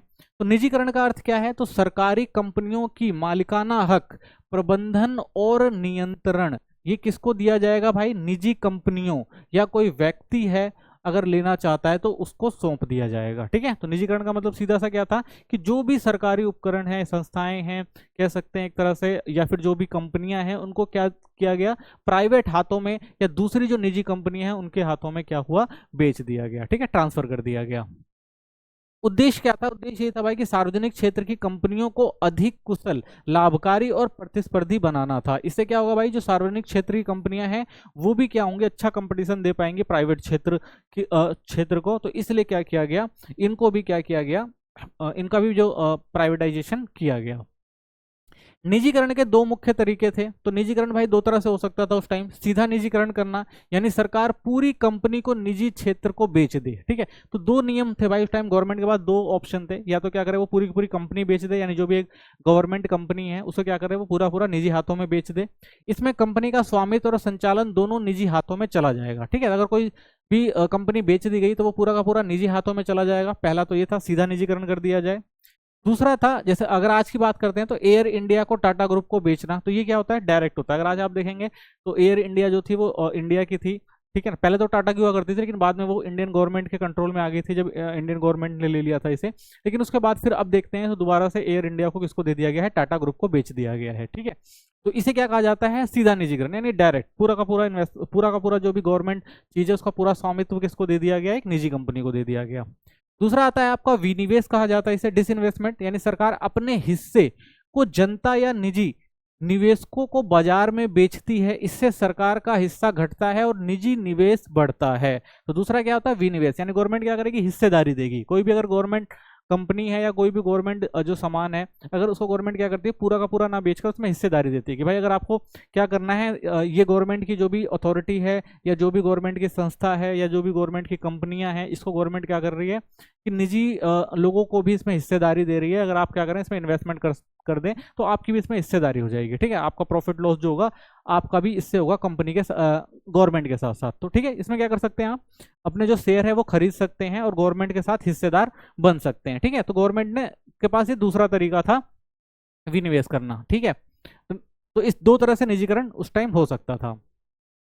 उदाहरण के तौर पर आप देख सकते हैं सरकार ने कई पीएसओ की इक्विटी का कुछ भाग स्टॉक मार्केट के जरिए बेचा है। ठीक है, तो आप देख सकते हैं बहुत सारा, जैसे एलआईसी वगैरह हो गई, रेलवे वगैरह हो गया, तो इन सब में गवर्नमेंट ने क्या किया है, लोगों की हिस्सेदारी दी है कि भाई आप क्या कर सकते हैं इसमें इनका शेयर खरीद सकते हैं। ठीक है, तो ये विनिवेश होता है, इसे डिसइन्वेस्टमेंट भी कहा जाता है। निजीकरण के कारण, तो निजीकरण किस कारण से किया गया, क्या कारण थे भाई निजीकरण की जरूरत पड़ी, तो औद्योगिकरण की शुरुआत में सार्वजनिक क्षेत्र की भूमिका। तो देखिए औद्योगिकरण जब हुआ भारत के अंदर, जब देखते हैं उद्योगों की शुरुआत हुई, तो उस समय क्या हुआ, जो निजी कंपनियां थी, ठीक है, उनको तो भाई लाइसेंस और बहुत सारी समस्याओं में उलझाया गया, लेकिन जो सार्वजनिक क्षेत्र की भूमिका थी, जो सार्वजनिक क्षेत्र को ये सारे दिए गए बड़े बड़ी जो भी औद्योगिक चीजें थी, ठीक है, उनमें क्या हुआ, जो गवर्नमेंट सेक्टर था वो ढंग से काम नहीं कर पाया, तो इसलिए क्या हुआ भाई, निजीकरण की जरूरत महसूस हुई। तो भारत में द्वितीय पंचवर्षीय योजना यानी 1956 से बड़े पैमाने पर औद्योगिकरण शुरू हुआ। तो हमने देखा था भाई 1956 से जो आईपीआर बनाया गया था उसके तहत ये तय किया गया कि भारत के अंदर क्या किया जाएगा भाई, औद्योगिकरण लाया जाएगा तेजी से। तो इसमें सरकार ने सार्वजनिक क्षेत्र के उपक्रमों को अहम जिम्मेदारी दी थी। तो ज्यादातर भाई सार्वजनिक क्षेत्र के जो उपक्रम थे, हमने देखा था 17 बड़ी जो इंडस्ट्री थी वो पूरी गवर्नमेंट ने अपने कंट्रोल में रखी थी। ठीक है, इन पीएसयू के जरिए ही देश ने 1951 से 1991 तक मजबूत औद्योगिक आधार तैयार किया। तो गवर्नमेंट ने भाई एक मजबूत औद्योगिक आधार तैयार करने की शुरुआत करी थी इन्हीं के जरिए 1951 से 1991 तक। सार्वजनिक क्षेत्र की उपलब्धियां पहले समझते हैं क्या थी, जब सार्वजनिक क्षेत्र के कंट्रोल में ये सारे उद्योग क्षेत्र थे। तो इन सारी कंपनियों ने देश को कई नवरत्न और लघु रत्न जैसी प्रमुख कंपनियां दी, जैसे ओएनजीसी, भेल सेल, ऐसी बहुत सारी जो कंपनियां थी जो गवर्नमेंट के द्वारा क्रिएट करी गई, उन्होंने काफी अच्छा काम भी किया, ठीक है, काफी स्टेबल भी रही। तो बहुत सारी नवरत्न कहा जाता है, 9 बड़ी कंपनियां थी भारत की, ठीक है, ऐसे ही बहुत सारे लघु रत्न भी थे जो काम कर रहे थे। समस्याओं की शुरुआत कहाँ से होती है, तो देखते हैं भाई, सब कुछ सही चल रहा था, गवर्नमेंट अपने हिसाब से काम कर रही थी, लेकिन उसके अंदर धीरे धीरे बहुत सारी समस्याएं भी उत्पन्न होने लगी। जैसे समय के साथ अधिकतर सार्वजनिक क्षेत्र की कंपनियां घाटे में जाने लगी। यानी अब क्या हुआ भाई, जैसे जैसे समय बीतता चला गया तो जो भी गवर्नमेंट कंपनियां थी अब वो देखते को मिलती है कि भाई वो घाटा दे रही थी, मुनाफा नहीं दे रही थी। ये कंपनियां सामाजिक जिम्मेदारी बन गई, यानी सरकार को लगातार पैसा लगाना पड़ रहा था लेकिन लाभ नहीं मिल रहा था। यानी जो भी ये कंपनियां थी, इनमें जो भी इन्वेस्टमेंट किया जा रहा था वो लाभ ना देके बल्कि क्या दे रही थी, घाटा दे रही थी। तो मुख्य कारण क्या थे, क्यों घाटा हो रहा था? तो सार्वजनिक क्षेत्र के उपक्रमों में लीकेज, बर्बादी, चोरी, अकुशलता, भ्रष्टाचार बहुत ज्यादा बढ़ गया था। इससे ये कंपनियां ना लाभ कमा पा रही थी, ना ही कुशलता से चल पा रही थी, ठीक है। तो सबसे ज्यादा क्या था भाई, लीकेज, यानी बर्बादी हो रही थी, यानी जो भी काम होता था वो अच्छे से नहीं हो रहा था, ठीक है ना, काम बेकार किया जा रहा था। चोरी करी जा रही थी, यानी कि जो भी गवर्नमेंट में जो भी सामान बनता था वो क्या होता था, वो ब्लैक कर दिया जाता था या बेच दिया जाता था, ठीक है ना। अकुशलता थी, यानी लोग ट्रेंड नहीं थे वहां पे, ठीक है ना, ढंग से काम नहीं कर रहे थे। भ्रष्टाचार ज्यादा बढ़ गया था, यानी कोई ढंग से काम करना नहीं चाहता था। तो इसलिए क्या हुआ, ये कंपनियां जो थी वो धीरे धीरे लाभ ना देके क्या दे रही थी, घाटा दे रही थी। यानी कंपनियां जो थी वो लाभ नहीं कमा पा रही थी और सही से चल भी नहीं पा रही थी, ये समस्याएं आ रही थी। तो निजीकरण ही क्या था, एकमात्र रास्ता था। तो हालत इतने खराब हो गए कि सरकार ने 1991 में निर्णय लिया कि सरकारी कंपनियों की इक्विटी, यानी जो हिस्सा है, वो धीरे धीरे निजी लोगों और कंपनियों को बेच दिया जाएगा। तो गवर्नमेंट ने ये तय किया भाई कि अब धीरे धीरे क्या किया जाएगा, अगर ये कंपनियां ढंग से काम नहीं कर रही हैं तो इनका क्या किया जाएगा, निजीकरण किया जाएगा, तभी इन सब चीजों को ढंग से बचाया जा सकता है, ठीक है। तो बहुत सारी कंपनियों को गवर्नमेंट ने इसके चलते क्या किया, निजीकरण करना शुरू कर दिया। इससे सार्वजनिक उद्यमों का चरणबद्ध तरीके से समाप्त किया जाएगा। तो कहा गया भाई एक चरणबद्ध तरीका अपनाया जाएगा, यानी धीरे धीरे जो भी सरकारी उपक्रम है उनको क्या किया जाएगा, प्राइवेट कर दिया जाएगा, ठीक है। तो धीरे धीरे इसकी शुरुआत की गई। निजीकरण के उद्देश्य क्या थे, किस लिए निजीकरण किया गया? तो निजीकरण सिर्फ कंपनियों को बेचने की प्रक्रिया नहीं थी, इसका उद्देश्य था सरकारी कंपनियों को अधिक सक्षम, लाभदायक और आधुनिक बनाना। तो भाई निजी हाथों में ट्रांसफर करने का मतलब यही था, क्योंकि सरकारी गवर्नमेंट जो सेक्टर है वो अच्छे से चल नहीं पा रहे थे, ठीक है। अगर ये निजी हाथ में जाएंगे तो ये जो होंगे बहुत अच्छे से काम करेंगे, इससे बहुत ज्यादा फायदा होगा। यही सोचकर गवर्नमेंट ने क्या किया कि जो भी भाई सरकारी उपक्रम थे उनको निजी हाथों में हस्तांतरित करने का काम शुरू किया। निजी प्रबंधन से प्रदर्शन सुधारना था। तो भाई निजी प्रबंधन होगा तो क्या होगा, जो प्रदर्शन होगा, जो भी ये कंपनियां हैं उनका प्रदर्शन अच्छा होगा और ये अच्छे से काम करेंगी। तो मेन मकसद ये था। तो सरकार का मानना था कि निजी प्रबंधन में ज्यादा अनुशासन, तो उनका मानना था भाई अगर निजी प्रबंधन होगा, कोई एक व्यक्ति जिम्मेदार होगा उसके लिए, कोई कंपनी जिम्मेदार होगी, तो वो ज्यादा अनुशासन तरीके से काम करेगी, लोग ज्यादा मेहनत करेंगे, ठीक है, जवाबदेही जो होगी वो ज्यादा होगी, ठीक है। तो इसलिए जो है ये उपक्रम, जो सरकारी उपक्रम है वो अच्छे से काम करने लगेंगे। इसलिए जब सरकारी कंपनियां निजी हाथों में जाएंगी तो उनका कामकाज और प्रदर्शन जो हो जाएगा वो बेहतर हो जाएगा, ठीक है। तो इस आशा के साथ गवर्नमेंट ने क्या किया, निजीकरण किया। विदेशी निवेश को बढ़ावा देना था, ठीक है। सरकार ने सोचा कि निजीकरण से विदेशी कंपनियां और निवेश भारत में निवेश करने के लिए आकर्षित होंगे। तो ये भी था भाई कि अगर क्या होगा, अगर हम इन कंपनियों को क्या करते हैं, प्राइवेट हाथों में दे दें, तो इससे क्या होगा, जो विदेशी कंपनियां हैं वो भी क्या होंगी, इसकी तरफ आकर्षित होंगी और भारत के अंदर क्या करना शुरू कर देंगी, वो निवेश, यानी पैसे का निवेश करेंगे। तो इससे भी क्या होगा, भारत के अंदर जो फॉरेन करेंसी आएगी, डायरेक्ट इन्वेस्टमेंट होगा, तो इससे भी भारत की इकोनॉमी को जो होगा वो ज्यादा फायदा होगा, ठीक है। इससे एफडीआई का प्रवाह बढ़ेगा और भारत में नई तकनीक और पूंजी शामिल हो जाएगी। तो क्या होगा भाई, जो बाहर की कंपनी आएंगी वो नई तकनीक लेकर आएंगी और साथ में भारत में पूंजी लेकर आएंगी। तो इससे भारत के लोगों का क्या होगा, फायदा होगा, यानी भारत में क्या होगा, निवेश बढ़ेगा और निवेश बढ़ेगा तो इससे क्या होगा कि हमारे यहाँ जो है पूंजी का जो है वो निर्माण ज्यादा होगा। तो ये जो कोशिश थी गवर्नमेंट की थी निजीकरण के लिए। प्रबंधीय स्वायत्तता से दक्षता में सुधार होगा। तो प्रबंधीय स्वायत्तता आएगी, यानी लोग क्या होंगे, जो प्रबंधन करने वाले होंगे वो खुद अपना प्रबंधन ले सकेंगे, उस पर किसी का कंट्रोल नहीं होगा, तो वो अच्छे से क्या करेंगे, प्रबंधन कर सकेंगे। तो सार्वजनिक उपक्रमों को यदि अपने फैसले खुद लेने की आज़ादी मिले तो वे बेहतर काम कर सकते हैं, ठीक है। तो अगर वो खुद अपना फैसला लेंगे तो ज़्यादा अच्छे से काम कर सकेंगे, ये मानना था। निजीकरण के जरिए कंपनियों को स्वतंत्र रूप से निर्णय लेने की छूट दी गई, जिससे काम में तेजी और गुणवत्ता जो है वो आ सकी। ठीक है, तो यही काम कारण था कि भाई कि अगर निजीकरण कर दिया जाएगा तो कंपनियां खुद फैसला लेने में स्वतंत्र होंगी, तो वो अच्छे से काम करेंगी, बाहर से निवेश भी अच्छा आएगा। ठीक है ना, और जो काम भी प्रतिस्पर्धा भी रहेगी और काम की जो गुणवत्ता भी बढ़ जाएगी और काम में तेजी भी आएगी, विदेशी निवेश भी होगा और गवर्नमेंट को इससे क्या होगा, ज्यादा फायदा होगा। ठीक है, तो ये जो चीज की शुरुआत इसलिए करी गई। तो वित्तीय अनुशासन और आधुनिकीकरण भी संभव हो जाता है इससे। तो निजीकरण से कंपनियों को घाटे से उभरने, यानी अगर निजीकरण होता तो कंपनियां क्या होती भाई, जो घाटा हो रहा था वो उससे उभर सकती थी, खर्च कम कर सकते थे और नई तकनीक अपनाने में मदद मिलती। तो क्या होगा भाई, इससे गवर्नमेंट का खर्चा भी कम हो जाएगा। गवर्नमेंट जब सारा निजी हाथ में दे देगी तो निजी एम्प्लॉय होंगे, निजी लोग काम करेंगे, तो उससे जो सरकार है उसका खर्चा भी कम हो जाएगा। और क्या होगा, जो निजी कंपनियां होंगी, फॉरेन इन्वेस्टमेंट होगा तो वो लोग नई तकनीक लेकर आएंगे, तो उससे क्या होगा, फायदा भी ज्यादा होगा। ठीक है, तो इससे कंपनियां आधुनिक, मॉडर्न, मुनाफेदार और प्रतिस्पर्धी बन सकेंगी। यही जो था मेन लक्ष्य था। ठीक है, प्रतिस्पर्धी बनाना था और ज्यादा अनुशासित बनाना था और ज्यादा तेजी से विकास करना जो था, ये निजीकरण करने के प्रमुख उद्देश्य थे। आइए अब देखते हैं जो तीसरा सबसे बड़ा सुधार हुआ था 1991 में, जो आर्थिक सुधारों में सबसे महत्वपूर्ण था, वो था वैश्वीकरण। ठीक है, तो वैश्वीकरण का अर्थ क्या है समझते हैं सबसे पहले। तो वैश्वीकरण का अर्थ या मतलब है किसी देश की अर्थव्यवस्था को दुनिया की बाकी अर्थव्यवस्थाओं के साथ जोड़ना और अंतरराष्ट्रीय व्यापार, निवेश और सेवाओं के आदान प्रदान में जो भी बाधाएं हैं, चाहे वो टैक्स से संबंधित हो या सीमाओं से संबंधित हो, इनको क्या करना, कम करना। यानी देश की जो हमारी अर्थव्यवस्था है उसे विश्व के जितने भी देश हैं उनकी अर्थव्यवस्था के साथ क्या करना था, मिलाना था या इकट्ठा लेकर आना था एक मंच पे, जिससे हम ज्यादा से ज्यादा क्या कर सके, आर्थिक विकास कर सकें। ठीक है, तो इसके अंदर जो भी बाधाएं हैं उन सबको क्या करना था, कम करना था। तो वैश्वीकरण से क्या होता है, तो कंपनियां अब सिर्फ अपने देश में नहीं बल्कि दुनिया भर में व्यापार और सेवाएं दे सकती थी। यानी अगर आपने वैश्वीकरण अपना लिया, इसका मतलब है आप अपनी सेवाएं या आपकी जो वस्तु हैं पूरे विश्व के अंदर कहीं भी दे सकते हैं। संचार और तकनीक, जैसे मोबाइल हो गया, इंटरनेट हो गया, हवाई हो गया, परिवहन ने इससे और आसान बना दिया। ठीक है, तो जो संचार और तकनीक थी उसने क्या किया, वैश्वीकरण को और ज्यादा बढ़ावा दिया। इससे क्या हुआ, और ज्यादा जो था व्यापार हो गया, ठीक है, या फिर सामान का लेन देन हो गया, वो बहुत ज्यादा आसान हो गया। इससे कंपनियों को वैश्विक बाजार में कम काम करने का मौका मिल गया। तो भाई ग्लोबल मार्केट बन गई। यानी वैश्वीकरण होता है इसका मतलब क्या है, ग्लोबल मार्केट है, और ऊपर से अगर आपके पास तकनीक है और संचार है तो आप क्या कर सकते हैं, आराम से जो भी विदेशी कंपनियां हैं उनके साथ क्या कर सकते हैं, लेन देन कर सकते हैं। ठीक है, तो ये फायदा हुआ। वैश्वीकरण का एक असर, तो वैश्वीकरण का एक सबसे बड़ा असर आपको देखने को मिलेगा आउटसोर्सिंग के तौर पर आज के टाइम में।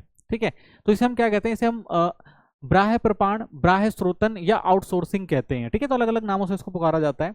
तो समझते हैं सबसे पहले आखिर ये ब्राह्य प्रपाण या ब्राह्य स्रोत क्या होते हैं।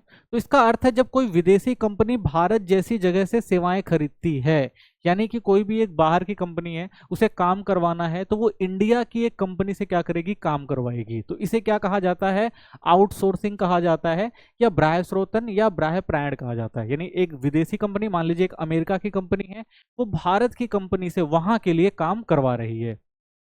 जैसे कॉल सेंटर आप देख सकते हैं, और ट्रांसक्रिप्शन देख सकते हैं, नैदानिक सलाह हो गई, शिक्षण कोचिंग हो गए, तो इस तरह की बहुत सारी सेवाएं आपने देखी होंगी। ठीक है, तो कॉल सेंटर इसका एक अच्छा एग्जांपल है कि व्यक्ति यहाँ पर होता है लेकिन काम किसके लिए कर रहा होता है, वो अमेरिका के लिए कर रहा होता है, ब्रिटेन के लिए कर रहा होता है, फ्रांस के लिए कर रखा था। ऐसे बहुत सारे कॉल सेंटर आपको देखने को मिल जाएंगे। ठीक है, तो और बहुत सारी चीजें हैं जो होती हैं इसके अंदर।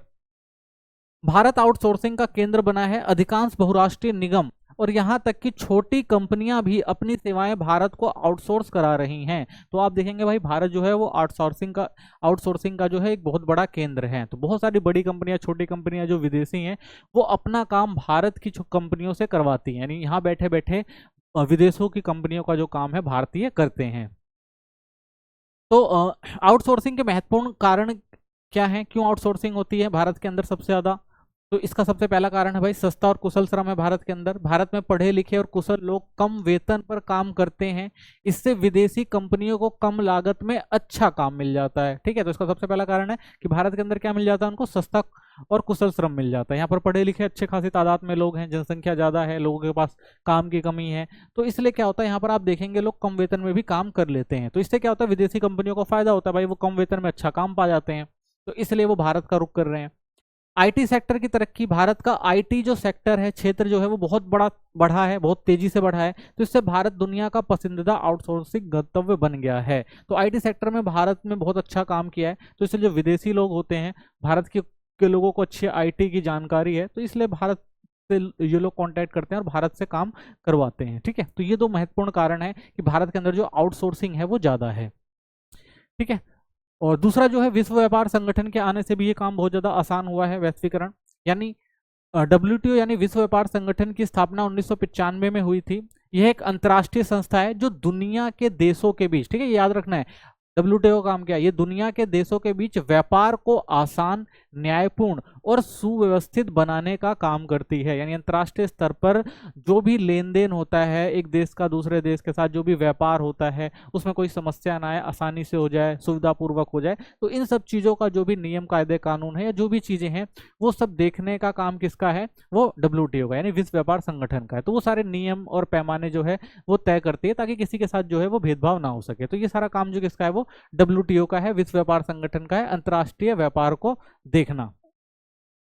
ये पहले गेट हुआ करता था, यानी general agreement on trade and tariff. तो पहले इसका नाम जो था वो गेट था, ठीक है, नामक पुराने संगठन का उत्तराधिकारी है। तो बाद में क्या हुआ, पहले ये गेट हुआ करता था, बाद में इसको डब्ल्यूटीओ बना दिया गया है, जिसे 1948 में 23 देशों के साथ शुरू किया गया था। ठीक है, तो 1948 में गेट बना था, 23 देशों ने मिलकर इसकी शुरुआत करी थी, लेकिन बाद में इसे क्या किया गया, 1995 में कन्वर्ट करके डब्ल्यूटीओ बना दिया गया। तो इस टाइम ये डब्ल्यूटीओ के नाम से जाना जाता है।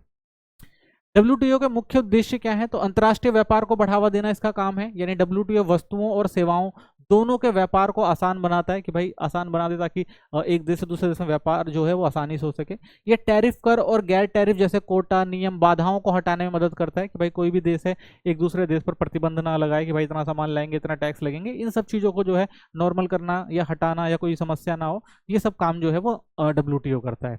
सभी देशों को समान अवसर देना, डब्ल्यूटीओ ये सुनिश्चित करता है कि हर देश को अंतर्राष्ट्रीय बाजार में समान मौका मिले, कोई भी देश दूसरे देश के साथ भेदभाव ना करे। ठीक है, तो इसका काम यही है कि भाई अंतर्राष्ट्रीय बाजार को जो वो समानता लेकर आना है, सारे देशों को इसका फायदा हो जाए। तो ये सारा काम जो है डब्ल्यूटीओ का है। सेवाओं और संसाधनों के कुशल उपयोग को बढ़ावा देना है, तो डब्ल्यूटीओ ना सिर्फ व्यापार को बढ़ावा देता है, बल्कि यह भी देखता है कि सेवाओं का उत्पादन और व्यापार पर्यावरण के नुकसान के बिना हो। तो भाई जो भी सामान का लेन देन हो रहा है उससे क्या हो, पर्यावरण को नुकसान ना हो, तो इस चीज पे भी वो काम करता है। यानी विकास के साथ पर्यावरण की भी रक्षा हो सके, तो वो विकास के साथ पर्यावरण को भी ध्यान में रखते हुए काम करने की बात करते हैं। नियम आधारित व्यापार व्यवस्था बनाना, तो डब्ल्यूटीओ एक कानून और नियमों पर आधारित व्यापार व्यवस्था को लागू करता है। ठीक है, तो उसका काम क्या है भाई, कि जो भी कानून और नियम बनाए गए हैं उसके आधार पर ही क्या होगा, वैश्विक व्यापार चलेगा। ठीक है, तो इन व्यवस्थाओं को लागू करवाते हैं। इससे कोई भी देश मनमाने ढंग से व्यापार पर रोक या प्रतिबंध ना लगा सके। तो इसका ये ना हो कि भाई कोई भी जो देश है वो अपने मनमाने ढंग से, ये ना हो कि भाई कि किसी भी कोई भी कारण बताकर और व्यापार पर प्रतिबंध लगा दे, वो सिर्फ अपना फायदा देखे। तो इन सब चीजों की भी देखरेख और निगरानी करना किसका काम है, डब्ल्यूटीओ का काम है। ठीक है, आर्थिक सुधारों के पक्ष में, ठीक है, तो हमने देखा भाई 3 बहुत महत्वपूर्ण सुधार हुए भारत के अंदर। ठीक है ना, एलपीजी किया गया, उदारीकरण, निजीकरण और वैश्वीकरण किया गया। अब ये जो किया गया इससे क्या फायदा हुआ, तो इसके पक्ष में बहुत सारे लोगों ने बात करी है। तो क्या कहा है, तो मुद्रास्फीति पर नियंत्रण आया इससे। हमने देखा था भाई देश के अंदर जो आर्थिक समस्या आ रही थी उससे देश के अंदर मुद्रास्फीति जो थी वो ज्यादा बढ़ गई थी। तो आर्थिक सुधारों के बाद उत्पादन और कर व्यवस्था बेहतर हुई, इससे महंगाई पर काबू पाया गया। 1991 में महंगाई जो 17% थी वो घटकर 2012-13 में 7.6% हो गई। ठीक है, तो पहला ये फायदा हुआ, मुद्रास्फीति में गिरावट आई। दूसरा, विदेशी निवेश में बढ़ोतरी हुई। जब भारत की अर्थव्यवस्था विदेशी निवेश के लिए खोली गई तो एफडीआई यानी प्रत्यक्ष जो निवेश था वो बढ़ने लग गया। तो जब भारत ने भाई अपनी अर्थव्यवस्था को जो खोला तो उससे क्या हुआ, जो विदेशी निवेश था भारत में बहुत तेजी से बढ़ा। तो इससे क्या हुआ, 1990-91 में विदेशी निवेश सिर्फ $100 मिलियन था, जो बढ़कर 2003-04 में $150 मिलियन हो गया। यानी हमें ये देखने को मिला कि भाई एफडीआई के आने से हमारे यहाँ विदेशी जो बाहर से जो लोग थे वो निवेश कर रहे थे, वो भी क्या हुआ, धीरे धीरे बढ़ने लगे। यानी विदेशी निवेश जो था वो भारत के अंदर उदारीकरण के कारण जो है काफी बढ़ा। विदेशी मुद्रा भंडार में वृद्धि हुई। तो भारत में निवेश बढ़ने से विदेशी मुद्रा भी आने लगी। यानी जब विदेशी लोगों ने इन्वेस्टमेंट करना शुरू किया तो भारत के अंदर क्या हुआ, बहुत सारा विदेशी निवेश बढ़ा। तो 1990-91 में विदेशी मुद्रा भंडार 6 बिलियन डॉलर था, जो 2014 में 321 बिलियन डॉलर हो गया। ठीक है, यानी देख रहे हैं आप, जो हाँ हमने देखा था भाई विदेशी मुद्रा भंडार जो था वो भारत के अंदर धीरे धीरे समाप्त हो रहा था। उदारीकरण के कारण कुछ ही समय में हमने देखा कि जो हमारा विदेशी जो भंडार था वो धीरे धीरे क्या हुआ, बढ़ने लग गया, धीरे धीरे स्टेप बाय स्टेप। ठीक है, इससे भारत दुनिया के बड़े विदेशी मुद्रा भंडार रखने वाले देशों में शामिल हो गया। और आज के टाइम में देखें तो भारत भी जो है विदेशी मुद्रा के मामले में बहुत सारे देशों के साथ खड़ा है। आर्थिक विकास दर में सुधार हुआ। 1980 और 91 के बीच जीडीपी की औसत वृद्धि 5.6% थी, जो 2007 से 12 में 8.2 तक पहुंच गई। ठीक है, यानी हम देख रहे हैं कि जो हमारी जीडीपी थी उसकी भी जो औसत वृद्धि थी वो भी क्या हुई, धीरे धीरे बढ़ने लग गई। सुधारों के बाद सेवा क्षेत्र तेजी से बढ़ा। तो देखा जाता है भाई जो हमारा सेवा क्षेत्र था, जो तीसरा सेक्टर था इकोनॉमी का, वो तेजी से बढ़ा, जबकि कृषि और उद्योग की गति थोड़ी धीमी हुई। तो हमें भाई कृषि और उद्योग में थोड़ी कमी दिखाई देती है, लेकिन जो हमारा सेवा क्षेत्र है वो बहुत तेजी से आगे बढ़ा है। यानी देश की तरक्की अब मुख्य रूप से सेवा क्षेत्र जैसे बैंकिंग हो गया, आईटी हो गई, शिक्षा आदि से ही हो रही है। तो हम देखें तो भाई ज्यादातर जो हमारा जीडीपी में जो सबसे ज्यादा योगदान आजकल देखने को मिल रहा है वो सेवा क्षेत्र का ही देखने को मिल रहा है। तो ये जो है क्षेत्र बड़ी तेजी से आगे बढ़ा है भारत के अंदर आर्थिक नीति के अपनाने के बाद। निजी क्षेत्र की भूमिका में वृद्धि हमें देखने को मिलती है। पहले बहुत से उद्योग सिर्फ सरकार यानी पब्लिक सेक्टर के लिए आरक्षित थे। 1991 के बाद लाइसेंस प्रणाली को खत्म किया गया और कई क्षेत्रों में निजी कंपनियों को कम काम करने की अनुमति दी गई है। तो हमें ये भी देखने को मिला भाई अब निजी क्षेत्र जो है वो ज्यादा आगे आए हैं। ठीक है ना, बहुत सारे जो निजी कंपनियां हैं उन्होंने बहुत अच्छा काम किया है औद्योगिक क्षेत्र के अंदर। तो इससे क्या हुआ, फायदा हुआ। इससे निजी कंपनियां ज्यादा क्षेत्र में काम करने लगी हैं, जैसे बैंकिंग हो गया, दूरसंचार, बिजली आदि। तो ये सब चीजें क्या हो गई हैं, पहले ये गवर्नमेंट के कंट्रोल में हुआ करती थी, अब ये धीरे धीरे लोगों के कंट्रोल में आ गई। तो इससे जो है बहुत ज्यादा फायदा हुआ देश के आर्थिक विकास में। हालांकि इसमें कुछ लोगों को चिंता भी हुई है कि सरकार की भूमिका कम होती जा रही है और निजी कंपनियां ज्यादा ताकतवर हो रही हैं। तो भाई ऐसे भी इल्जाम लगते हैं कि अब धीरे धीरे जो सरकारी रुतबा है वो कम हो रहा है और जो प्राइवेट कंपनियां हैं उनका रुतबा जो है धीरे धीरे बढ़ रहा है, उनकी ताकत ज्यादा बढ़ रही है। ठीक है, तो इसको लेकर भी बहुत सारे लोगों के अंदर चिंता रहती है। ठीक है, निर्यात में उछाल आया। तो आर्थिक सुधारों के बाद भारत का निर्यात तेजी से बढ़ा है। ऑटो पार्ट्स हो गया, इंजीनियरिंग उत्पाद हो गया, आईटी सॉफ्टवेयर सेक्टर हो गया और कपड़े जैसी चीजों के निर्यात में जो है वो काफी वृद्धि हुई है। तो भारत के अंदर भाई जो चीजें पहले नहीं बनती थी वो चीजें भी अब भारत के अंदर बनने लग गई हैं। ठीक है, अब भारत ने भी भाई बहुत सारे सामानों का जो है देश के अंदर बना के बाहर निर्यात करना शुरू कर दिया है। ठीक है, तो इससे भी जो है बहुत ज्यादा फायदा हुआ भारत को, निर्यात में जो भारत के उछाल आया। इससे भारत को ज्यादा विदेशी मुद्रा भी मिली और वैश्विक बाजार में देश की पहचान बढ़ी है। ठीक है, तो विदेशी मुद्रा जो भंडार है भारत का इससे बढ़ता है। जब कोई विदेश ज्यादा निर्यात करता है तो उससे विदेशी करेंसी भारत में आती है, तो इसका फायदा हुआ है भारत को। और भारत जो है वैश्विक बाजार में भी क्या है, भारत की जो पहचान है वो आगे बढ़ी है। ठीक है, आर्थिक सुधारों की आलोचना भी होती है। तो 1991 में जो आर्थिक सुधार किए गए तो बहुत सारे लोगों ने उसकी आलोचना भी करी है, बहुत सारी कमियां भी बताई हैं इसके अंदर। तो 1991 के बाद किए गए आर्थिक सुधारों में भले ही कई क्षेत्रों में तरक्की दी है, लेकिन इनसे जुड़े कई नुकसान और आलोचनाएं भी सामने आई हैं। तो बहुत सारी हमें आलोचनाएं भी देखने को मिलती हैं इसमें। सबसे पहले कृषि की उपेक्षा की गई, यानी जैसे ही उद्योगीकरण 91 शुरू हुआ उसके बाद उद्योगों पर उतना ध्यान नहीं दिया गया। ठीक है, तो नीतिगत बदलाव देखते हैं। कृषि उत्पादकों पर आयात शुल्क कम किया गया है, एमएसपी में कटौती की गई है। यानी क्या किया गया भाई, पहले तो भाई जो कृषि उत्पाद होते थे उनका आयात शुल्क कम कर दिया गया, तो इससे भाई जो कृषि के उत्पादन है वो क्या हो गया, अब भारत के अंदर होने लगा है। एमएसपी भी कम, मिनिमम जो सपोर्ट प्राइस पहले दी जाता था उसे भी क्या कर दिया, कम कर दिया गया है गवर्नमेंट के द्वारा। मात्रात्मक प्रतिबंध हटा दिए गए हैं, विदेशी कृषि उत्पाद भारत में आने लगे। तो भाई मात्रात्मक प्रतिबंध हट गया तो विदेशी जो है कृषि उत्पाद भारत के अंदर ज्यादा आता है, तो इससे क्या होता है जो भारत के प्रोडक्ट हैं वो जो है उस मात्रा में नहीं बिक पाते, तो ये बड़ी समस्या देखने को मिली है। तो भारतीय किसान अब अंतर्राष्ट्रीय बाजार के मूल्य और से प्रतिस्पर्धा से जूझ रहे हैं। तो भाई जो विदेशी सामान आता है उनका मूल्य जो अगर कम है तो इससे जो भारतीय सामान है वो क्या करते हैं, प्रतिस्पर्धा से जूझते हैं, तो उनको भी क्या है अपने जो प्राइस है वो कम करने पड़ते हैं, तो उतना मुनाफा कई बार नहीं हो पाता है। इससे किसानों की आय और स्थिरता पर बहुत बुरा असर पड़ा है। तो इससे भाई क्या हुआ, किसानों की जो आय है वो कम हुई है और जो उनकी स्थिरता है वो भी क्या हुई है, कमजोर हुई है। ठीक है, तो ये विदेशी जो प्रोडक्ट है उनसे कई बार कंपटीशन नहीं कर पाते हैं, तो बहुत सारी समस्याएं हो जाती हैं इससे। उद्योगों में समस्याएं देखने को मिली हैं। सस्ते आयात का असर, तो वैश्वीकरण के बाद विदेशों से सस्ते सामान भारत आने लगे। इससे घरेलू उद्योगों की मांग गिर गई है और इन्हें घाटे का सामना करना पड़ रहा है। तो भाई जब विदेशों से सामान आता है तो विदेशों से सामान सस्ते आ जाते हैं, और जो घरेलू उद्योग में जो सामान बने होते हैं कई बार उनकी कीमत ज़्यादा होती है, तो उनको क्या हो जाता है भाई, घाटा उठाना पड़ता है। जैसे आपने देखा होगा भाई बहुत सारे चाइनीज प्रोडक्ट भारत के अंदर आते हैं, तो जो बहुत सारे आपने देखे होंगे जो इंडियन प्रोडक्ट होते हैं उनकी जो वैल्यू होती है वो ज़्यादा होती है, तो वो नहीं बिक पाते बल्कि चाइनीज आइटम ज़्यादा बिकते हैं। तो इससे भी क्या है, अ, समस्या देखने को मिली है। बुनियादी ढांचे की कमी है, बिजली, परिवहन, संचार जैसी सुविधाओं की कमी बनी हुई है। तो भाई आज भी अगर हम देखते हैं तो बुनियादी ढांचे जो उतने अच्छे नहीं हैं भारत के अंदर, बिजली, परिवहन, संचार व्यवस्था अभी उस किस्म की नहीं है। इससे नए निवेश में रुकावट आई है और उद्योगों का विकास भी धीमा हुआ है। तो भाई जो इन सब चीज़ों की वजह से जो है कई बार हम देखते हैं निवेशक जो है वो निवेश नहीं करते, ये सारी कमियां होती हैं, तो इसलिए उद्योगों का विकास जो है उतनी तेजी से नहीं हो पाया, हमने देखा। ठीक है, हमारा सेवा सेक्टर तो बहुत अच्छे से विकास कर गया है, लेकिन आज भी हम देखते हैं तो औद्योगिक क्षेत्र हमारा जो है उस तरह से नहीं काम कर पा रहा है। गैर टैरिफ बाधाएं, भारत ने तो अपने कोटा हटा दिया, लेकिन विकसित देश जैसे अमेरिका ने भारत से निर्यात पर रोक बनाए रखी है। तो कहा गया भाई देखो भारत ने तो हटा दिए, तो अमेरिका तो उसका फायदा उठा रहा है, लेकिन अमेरिका ने अभी भी वो सब चीजें तय कर रखी हैं, लगा रखी हैं, तो इससे भारत को जो है उससे कोई फायदा नहीं हो पाता है। तो ये भी एक समस्या है। तो इससे भारतीय वस्त्र उद्योग को नुकसान भी हुआ है। तो भारतीय वस्त्र उद्योग जो है इससे नुकसान का सामना कर रहा है कि भाई विदेशी जो चीजें सामान आते हैं भारत के अंदर सस्ते होते हैं, वो अच्छी तरह से बिक जाते हैं, और भारत का जो सामान थोड़ा महंगा होता है तो वो भारत के अंदर जो है वो थोड़ा महंगा हो जाता है, तो कई बार बिक नहीं पाता, और विदेशों में जो है भारत का सामान जा नहीं पाता है। ठीक है, तो ये भी समस्या देखने को मिलती है हमें। रोजगार की समस्या है, सुधारों के बाद जीडीपी में तो तेजी से वृद्धि हुई है, कह सकते हैं भाई जीडीपी तो हमें बढ़ते हुए दिखाई दे रही है, लेकिन उतनी ही तेजी से रोजगार नहीं बढ़ा है। तो हमें दिख रहा है भाई हमारी जो जीडीपी बढ़ती हुई दिखाई दे रही है, एक देश की जीडीपी तो बढ़ रही है लेकिन रोजगार नहीं बढ़ रहा है, ये सबसे बड़ी समस्या है।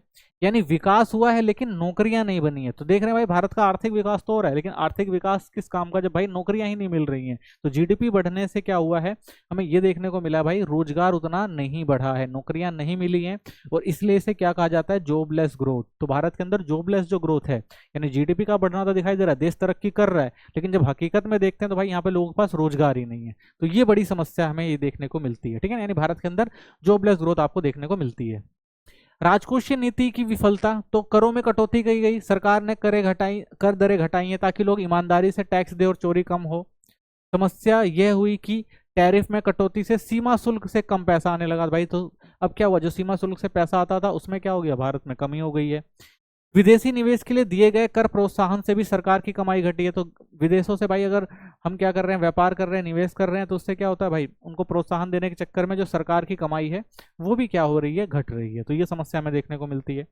इस वजह से सरकार की आय नहीं बढ़ पाई है जबकि खर्च बढ़ने लग गए। तो गवर्नमेंट के भाई खर्चे बहुत जगह हम देखते हैं, इन नीतियों से जो आय का स्तर है गवर्नमेंट का वो कई जगह हम देखते हैं कम हुआ है, लेकिन खर्चा तो नहीं कम हुआ है, खर्चा तो बढ़ता ही गया है। तो ये भी समस्या जो है सरकारों को झेलनी पड़ रही है। विनिवेश की आलोचना की गई, कुछ विशेषज्ञों का कहना है कि सरकार ने पीएसयू की संपत्तियों को कम कीमत पर बेचा, कि भाई जो भी पीएसयू थे, जो भी सरकारी उपक्रम थे जो उनको बेचा गया, उनको कम कीमतों पर बेच दिया गया। विनिवेश से मिले पैसे को कंपनियों के विकास में नहीं बल्कि राजस्व घाटा पूरा करने में खर्च कर दिया जाता है। तो भाई जो भी कंपनियों के विकास के लिए, यानी जो भी भाई पैसा पीएसयू जो भी बेचे गए, ठीक है, उनसे जो भी पैसा आया तो उससे क्या करना था भाई, विकास करना था, जो भी कंपनियां थी या जो भी चीजें थी। लेकिन गवर्नमेंट क्या कर रही है भाई, गवर्नमेंट का जो राजस्व घाटा है, यानी सरकारी जो उपक्रमों को बेचकर गवर्नमेंट क्या कर रही है, अपने राजस्व घाटे को पूरा कर रही है। ठीक है, कोई नया काम नहीं कर रही, तो इसलिए भी आलोचना की गई। इससे दीर्घकालीन विकास की जगह तत्कालीन राहत को प्राथमिकता दी गई। यानी इसमें भाई हम दीर्घकालीन विकास नहीं देख रहे हैं कि भाई कि लंबे समय के लिए कोई विकास दिखाई दे रहा है, इससे बस क्या है कि तत्कालीन जो समस्याएं हैं उनको हल किया जा रहा है। तो जो भी विनिवेश वगैरह जो भी चीजें देख रहे हैं उससे लोगों को फायदा नहीं होगा आगे चल के, ठीक है, बस कि तत्कालीन फायदा हो जाएगा। यानी इस समय तो राजस्व कम हो जाएगा, लेकिन भविष्य में जो योजनाएं बनानी थी, जो विकास करना था, वो चीजें जो हमें होते हुए नहीं दिखाई देती हैं इसके अंदर। ठीक है, अब समझते हैं विमुद्रीकरण। एक इंपॉर्टेंट टॉपिक ये भी है जो पेपर में आता है। तो उसे हम विमुद्रीकरण भी कहते हैं, नोटबंदी कहते हैं, डिमोनेटाइजेशन भी कहते हैं। यानी एक समय ऐसा आया था जब भारत के अंदर ये चीज आपको देखने को मिली थी, वो जो डेट थी वो थी 8 नवंबर 2016 की थी। ठीक है, तो विमुद्रीकरण क्या होता है, तो विमुद्रीकरण एक ऐसी प्रक्रिया है जिसमें किसी देश का केंद्रीय बैंक कुछ पुराने नोटों को चलन से बाहर कर देता है, यानी वे अब सरकारी लेन देन में मान्य नहीं रहते। यानी जो भी सरकारी करेंसी होती है, अगर गवर्नमेंट ये तय करती है कि भाई हमें इस करेंसी को क्या करना है, जो सर्कुलेशन ऑफ मनी है उससे बाहर करना है, यानी जो पैसा संचालन में चल रहा है देश के अंदर उससे उस करेंसी को हटाना है। ठीक है, तो वो क्या करती है भाई, केंद्रीय बैंक को बताती है, तो केंद्रीय बैंक ये नीति बनाता है और उसके तहत क्या करता है कि जो भी वो नोट होते हैं, करेंसी होती है, उसको क्या कर देता है, वो जो चलन से वो बाहर कर देता है। तो उसे क्या कहा जाता है, विमुद्रीकरण कहा जाता है, या उसे क्या कहा जाता है, नोटबंदी कहा जाता है, या उसे डीमोनेटाइजेशन कहा जाता है। तो भारत में विमुद्रीकरण कब हुआ था, अगर देखा जाए तो भारत सरकार ने 8 नवंबर 2016 को 500 और 1000 के पुराने नोट बंद करने का ऐलान किया। ठीक है, तो भारत में ऐसा हुआ 8 नवंबर 2016 को प्रधानमंत्री जो हमारे नरेंद्र मोदी जी थे उन्होंने ऐलान किया रात को कि भाई 500 और 1000 के जो पुराने नोट हैं वो अब बंद कर दिए जाएंगे, वो चलन में नहीं रहेंगे। इसके बदले में नए 500 और 2000 के नोट जारी किए गए थे। ठीक है, तो उसके बाद क्या किया गया भाई, नए 500 जो भी नोट का जो सर्कुलेशन था वो कम ना पड़ जाए, तो इसलिए 500 के नए नोट छापे गए और 2000 के नए नोट छापे गए। ठीक है, फिर धीरे धीरे 2000 के नोट भी आप देखते हैं इनकी भी क्या कर दी गई है, बंदी कर दी गई, नोटबंदी कर दी गई है। विमुद्रीकरण के नुकसान क्या हुए हैं, तो देखिए 100 से ज्यादा लोगों की मौतें हुई थी। आपको पता है जब विमुद्रीकरण हुआ तो भाई लाइनों में लोगों को लग के अपना जो पुराना पैसा था वो चेंज करना था, तो उस लाइन में बहुत सारी समस्याएं हुई, तो बहुत सारे लोगों की भी मौत हुई। छोटे व्यापारों को बहुत नुकसान हुआ, जो छोटे व्यापारी होते हैं भाई वो डेली लेन देन करते हैं, तो उसकी वजह से उनको नुकसान हुआ। 15 लाख से ज्यादा लोगों की नौकरियां चली गई, क्योंकि भाई खर्चा नहीं उठा पाई कंपनियां उन लोगों का, तो उनकी नौकरियां चली गई। 500 से 1000 के नोट कुल नकदी के 86% थे, क्योंकि भाई 500 और जो 1000 के नोट थे वो 86% जो थे सर्कुलेशन में थे मनी के, और उनको निकालना बहुत ज्यादा मुश्किल था और बहुत समस्याओं से भरा था। आरबीआई रिपोर्ट के अनुसार 99.30 पैसा परसेंट, यानी अगर देखें जो हमारा कुल मनी था जिसे हम कहते हैं 1000 के जो नोट थे और 500 के जो नोट थे, वो जो वापस आए वो 99.30% जो नोट थे वो वापस आ गए, यानी नोटबंदी के दौर में वो सब बैंक को वापस कर दिए गए। पैसा वापस बैंकिंग सिस्टम में लौट आया, जिससे नोटबंदी का उद्देश्य सफल नहीं रहा। तो भाई काला धन रोकना था, काला धन रोकने के लिए तो नोटबंदी करी गई थी, लेकिन जब पूरा का पूरा देखते हैं, समझ लीजिए 99% जब पैसा वापस ही आ गया, तो इसका मतलब क्या हुआ भाई, ब्लैक मनी कहाँ गई, तो कोई फायदा तो हमें दिखा नहीं इसका भाई। कि अगर इसमें से मान लीजिए अगर 80% या 70% जो पैसा ही अगर वापस आता, बाकी बेकार हो जाता, तो कह सकते थे भाई कुछ पैसा जो था वो नोटबंदी की जैसे सर्कुलेशन से बाहर हो गया, तो उसका कोई फायदा होता। लेकिन यहाँ पे जब 99% पैसा वापस ही आ गया, तो उसका कोई फायदा हमें देखने को नहीं मिला। ठीक है, विमुद्रीकरण का उद्देश्य क्या था, किस उद्देश्य से विमुद्रीकरण किया गया था, तो सबसे पहले भाई भ्रष्टाचार को रोकना था। तो भ्रष्टाचार को रोकने के लिए, क्योंकि भाई जो भी भ्रष्टाचारियों के पास पैसा है जो दबा के बैठे हुए हैं काले धन के रूप में, तो जब ये करेंसी ही लीगल नहीं रह जाएगी तो उनके पास वो पैसा क्या हो जाएगा, बेकार हो जाएगा, तो ये कारण था। काले धन पर रोक लगाना था। आतंकियों को फंडिंग से रोकना था, क्योंकि भाई आतंकी जो है इन सब पैसों का बहुत ज्यादा इस्तेमाल करते हैं, तो जब ये लीगल ही नहीं रहेगा तो उनके पास अगर ये पैसा पड़ा हुआ है तो वो काम का नहीं रहेगा। टैक्स चोरी को रोकना था, तो बहुत सारे लोग जो थे वो पैसे को टैक्स ना देना पड़े, इसको कहीं ना कहीं जुगाड़ करके रख लेते थे, तो इससे क्या होगा भाई, टैक्स की चोरी जो थी रुक जाएगी। कैशलेस डिजिटल अर्थव्यवस्था को बढ़ावा देना था, तो हमारे यहाँ कैशलेस सिस्टम की शुरुआत हो जाए इससे, ये भी एक मेन मकसद था उस टाइम, तो ये सारी चीजें शुरू करी गई थी। विमुद्रीकरण के प्रभाव क्या हुए, तो बैंक में जो जमा थी वो बढ़ गई, यानी जितने भी लोगों के पास पैसा पड़ा था सबने क्या किया, बैंक में जमा करना शुरू कर दिया, तो लोग बड़ी मात्रा में पैसा बैंक में जमा करने लग गए।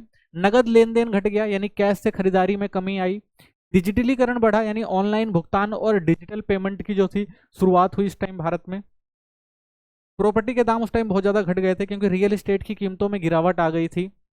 इनकम टैक्स में बढ़ोतरी हुई, लोग ज्यादा पैसा टैक्स भरने लग गए थे उस टाइम। ठीक है, क्योंकि भाई पैसा पड़ा हुआ था इनके पास, तो उन्होंने भाई बेकार होने से अच्छा है टैक्स के रूप में दे दिया जाए। सरकारी टैक्स संग्रह बढ़ गया, सरकार को ज्यादा टैक्स मिलने लगा उस टाइम। ठीक है, तो ये जो कुछ जो थे हमने देखा विमुद्रीकरण के प्रभाव पड़े थे उस समय। नेक्स्ट टॉपिक देखते हैं। अगला जो हमारा टॉपिक है वो है वस्तु एवं सेवा कर, यानी जीएसटी। तो गवर्नमेंट के द्वारा टैक्स रिफॉर्म किया गया था, जो बहुत महत्वपूर्ण था, क्योंकि पहले भारत के अंदर बहुत सारी ऐसी टैक्सेस व्यवस्था थी जिन्हें अच्छे से चलाना जो बड़ा मुश्किल होता था, बहुत सारी समस्याएं आती थी, तो उन सब के लिए जो है गवर्नमेंट ने एक व्यवस्था करी टैक्स रिफॉर्म करके, जिसे जीएसटी कहा गया। ठीक है, तो जीएसटी क्या है, जीएसटी गुड्स और सर्विसेज टैक्स को कहा जाता है, यानी एक तरह का ये अप्रत्यक्ष कर है जो वस्तुओं और सेवाओं की आपूर्ति पर लगाया जाता है। ठीक है, तो ये इनडायरेक्ट टैक्स होता है, यानी जो भी सामान आप मार्केट में लेने जाते हैं तो हर उस वस्तु पे क्या है, आपको अप्रत्यक्ष रूप से एक टैक्स देना पड़ता है, जिसे क्या कहा जाता है, जीएसटी कहा जाता है। तो जीएसटी से जुड़ी कुछ मुख्य तिथियां अगर आप ध्यान में रखना चाहें तो रख लें। 29 मार्च 2017 को संसद में इसे पारित किया गया था। ठीक है, तो ये जो बिल आया था 1 जुलाई 2017 को पूरे देश में से क्या कर दिया गया, लागू कर दिया गया। ठीक है, तो हमारे यहाँ जो था टैक्स का सरलीकरण करना जो था वो जीएसटी के थ्रू था, और ये जो शुरुआत हुई वो 1 जुलाई 2017 से पूरे देश के अंदर लागू करके हुई। जीएसटी से पहले क्या होता था, तो जीएसटी से पहले बहुत सारे टैक्स हुआ करते थे। जीएसटी लागू होने से पहले भारत में अलग अलग प्रकार के केंद्रीय, राज्य और स्थानीय कर लगते थे। तो हमारे यहाँ 3 तरह की गवर्नमेंट थी, ठीक है ना, 3 तरह की गवर्नमेंट है। तो वो 3 तरह की गवर्नमेंट जो है अलग अलग तरह के टैक्स लगाती थी, जैसे वैट हो गया, उत्पादन शुल्क हो गया, सेवा कर हो गया, प्रवेश शुल्क हो गया। तो इन सभी करों को मिलाकर सब एक ही कर जीएसटी में शामिल कर दिया गया। तो गवर्नमेंट ने निर्णय लिया भाई कि अलग अलग टैक्स लेने में, वसूलने में बड़ी समस्याएं होती हैं, तो क्या किया जाए, इन सब टैक्सों को एक साथ इकट्ठा करके एक टैक्स के रूप में लिया जाए, जिसे क्या कहा गया, जीएसटी कहा गया। ठीक है, भारत में जीएसटी की संरचना देखते हैं तो गुड्स जो भी हमारे यहाँ सप्लाइड और सर्विस प्रोवाइड करी जाती है उन पर जो भी टैक्स लिया जाता है, तो जो भी टैक्स गवर्नमेंट वसूलती है, तो गवर्नमेंट किस तरह से उन टैक्सों को लेती है, तो आपको पता है हमारे यहाँ स्टेट गवर्नमेंट होती है, ठीक है, और हमारे यहाँ जो होती है एक सेंट्रल गवर्नमेंट होती है और यूनियन टेरिटरी होती है। तो जो हमारी सेंट्रल गवर्नमेंट होती है वो लेती है आईजीएसटी, ठीक है, तो एक जो टैक्स होता है वो आईजीएसटी यानी सीधा गवर्नमेंट उसको वसूलती है, सेंट्रल गवर्नमेंट के पास रहता है, ठीक है ना। और उसके बाद हमारे यहाँ जो होता है कि जो भी स्टेट गवर्नमेंट होती है, स्टेट गवर्नमेंट के पास जो भी टैक्स आते हैं वो 2 पार्ट में डिवाइड हो जाते हैं, एक सीजीएसटी होता है और एक एसजीएसटी होता है, ठीक है। तो सीजीएसटी मतलब जो होता है एक सेंट्रल गवर्नमेंट, एक जो भी टैक्स होता है एक पार्ट जो होता है वो सेंट्रल गवर्नमेंट के पास जाता है और एक पार्ट जो जाता है वो स्टेट गवर्नमेंट के पास। सेम ऐसा ही होता है जो यूनियन टेरिटरी होती है वहां पर भी एक पार्ट जो होता है वो किसके पास जाता है, यूनियन टेरिटरी गवर्नमेंट के पास जाता है, और दूसरा जो होता है वो सेंट्रल गवर्नमेंट के पास जाता है, ठीक है। तो इस तरह से डिवाइड किया जाता है, यानी जो भी गवर्नमेंट टैक्स वसूलती है वो आपस में जो भी सरकारें होती हैं वो डिवाइड करती हैं। जीएसटी के रेट जो होते हैं उसके स्ट्रक्चर पर डिपेंड करते हैं, ठीक है ना। जो एसेंशियल जरूरत चीजें होती हैं उन पर 0% टैक्स लिया जाता है, ठीक है ना। जो जिसका मास कंजप्शन ज़्यादा यूज होता है वो 5% का टैक्स उस पर होता है। तो ये एक तरह से रेट स्ट्रक्चर बनाया गया है। कुछ स्टैंडर्ड रेट्स की चीज़ें होती हैं, यानी जो थोड़ी ज़्यादा जो लोग खरीद सकते हैं, जिनके पास पहुंच होती है, उस पर 12 से 18% तक होती है। डीमेरिट गुड्स होती है, ऐसी गुड्स होती हैं जो भाई अपने लोग अपने इंजॉय के लिए करते हैं, तो उन पे जो होता है वो 28% होती है। तो इस तरह से गवर्नमेंट जो है अपने हिसाब से जो भी जैसे प्रोडक्ट होते हैं उन प्रोडक्ट के हिसाब से उन पे जो है जीएसटी लगाई जाती है, ठीक है।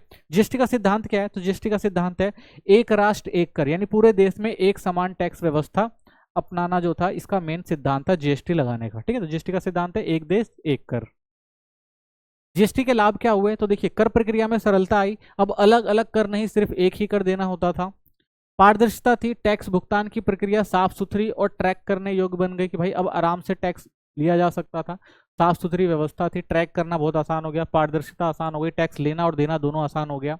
व्यापार करना आसान हुआ, व्यापारियों को अलग अलग टैक्स नहीं देना पड़ता था, जिसमें व्यापार आसानी हुई। पहले भाई बहुत सारे टैक्स देखने पड़ते थे, उनको अलग अलग तरह से बनाने पड़ते थे कि भाई कौन सा टैक्स कहाँ जाएगा, किसको देना है, तो ये सारी जो बड़ी समस्याएं होती थी, तो इनसे क्या हुआ, उनको राहत मिली व्यापारियों को। तकनीक आधारित प्रणाली है, जीएसटी पूरी तरह ऑनलाइन है, रजिस्ट्रेशन, रिटर्न, भुगतान आदि सब डिजिटल है, ठीक है, तो सब आसानी से हो जाता है, आप ऑनलाइन कर सकते हैं बड़े प्यार से।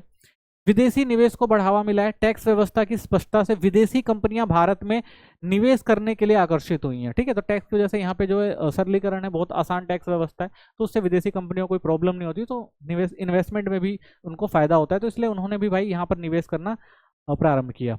आर्थिक विकास में योगदान, तो टैक्स सिस्टम में सुधार से सरकार को ज्यादा राजस्व मिलता है जो देश की आर्थिक प्रगति में सहायक है, ठीक है। तो भाई इसमें क्या हो गया, टैक्स सरल हो गया, लेना और देना दोनों आसान हो गया, तो लोग आसानी से टैक्स दे देते हैं, वसूलना भी बहुत ज्यादा आसान हो गया। तो इससे क्या हो, गवर्नमेंट की जो आर्थिक स्थिति है वो मजबूत हुई है, ज्यादा राजस्व के रूप में टैक्स मिलता है, तो इससे क्या है, गवर्नमेंट भी जो है अपने प्रगतिशील काम कर सकती है, ठीक है।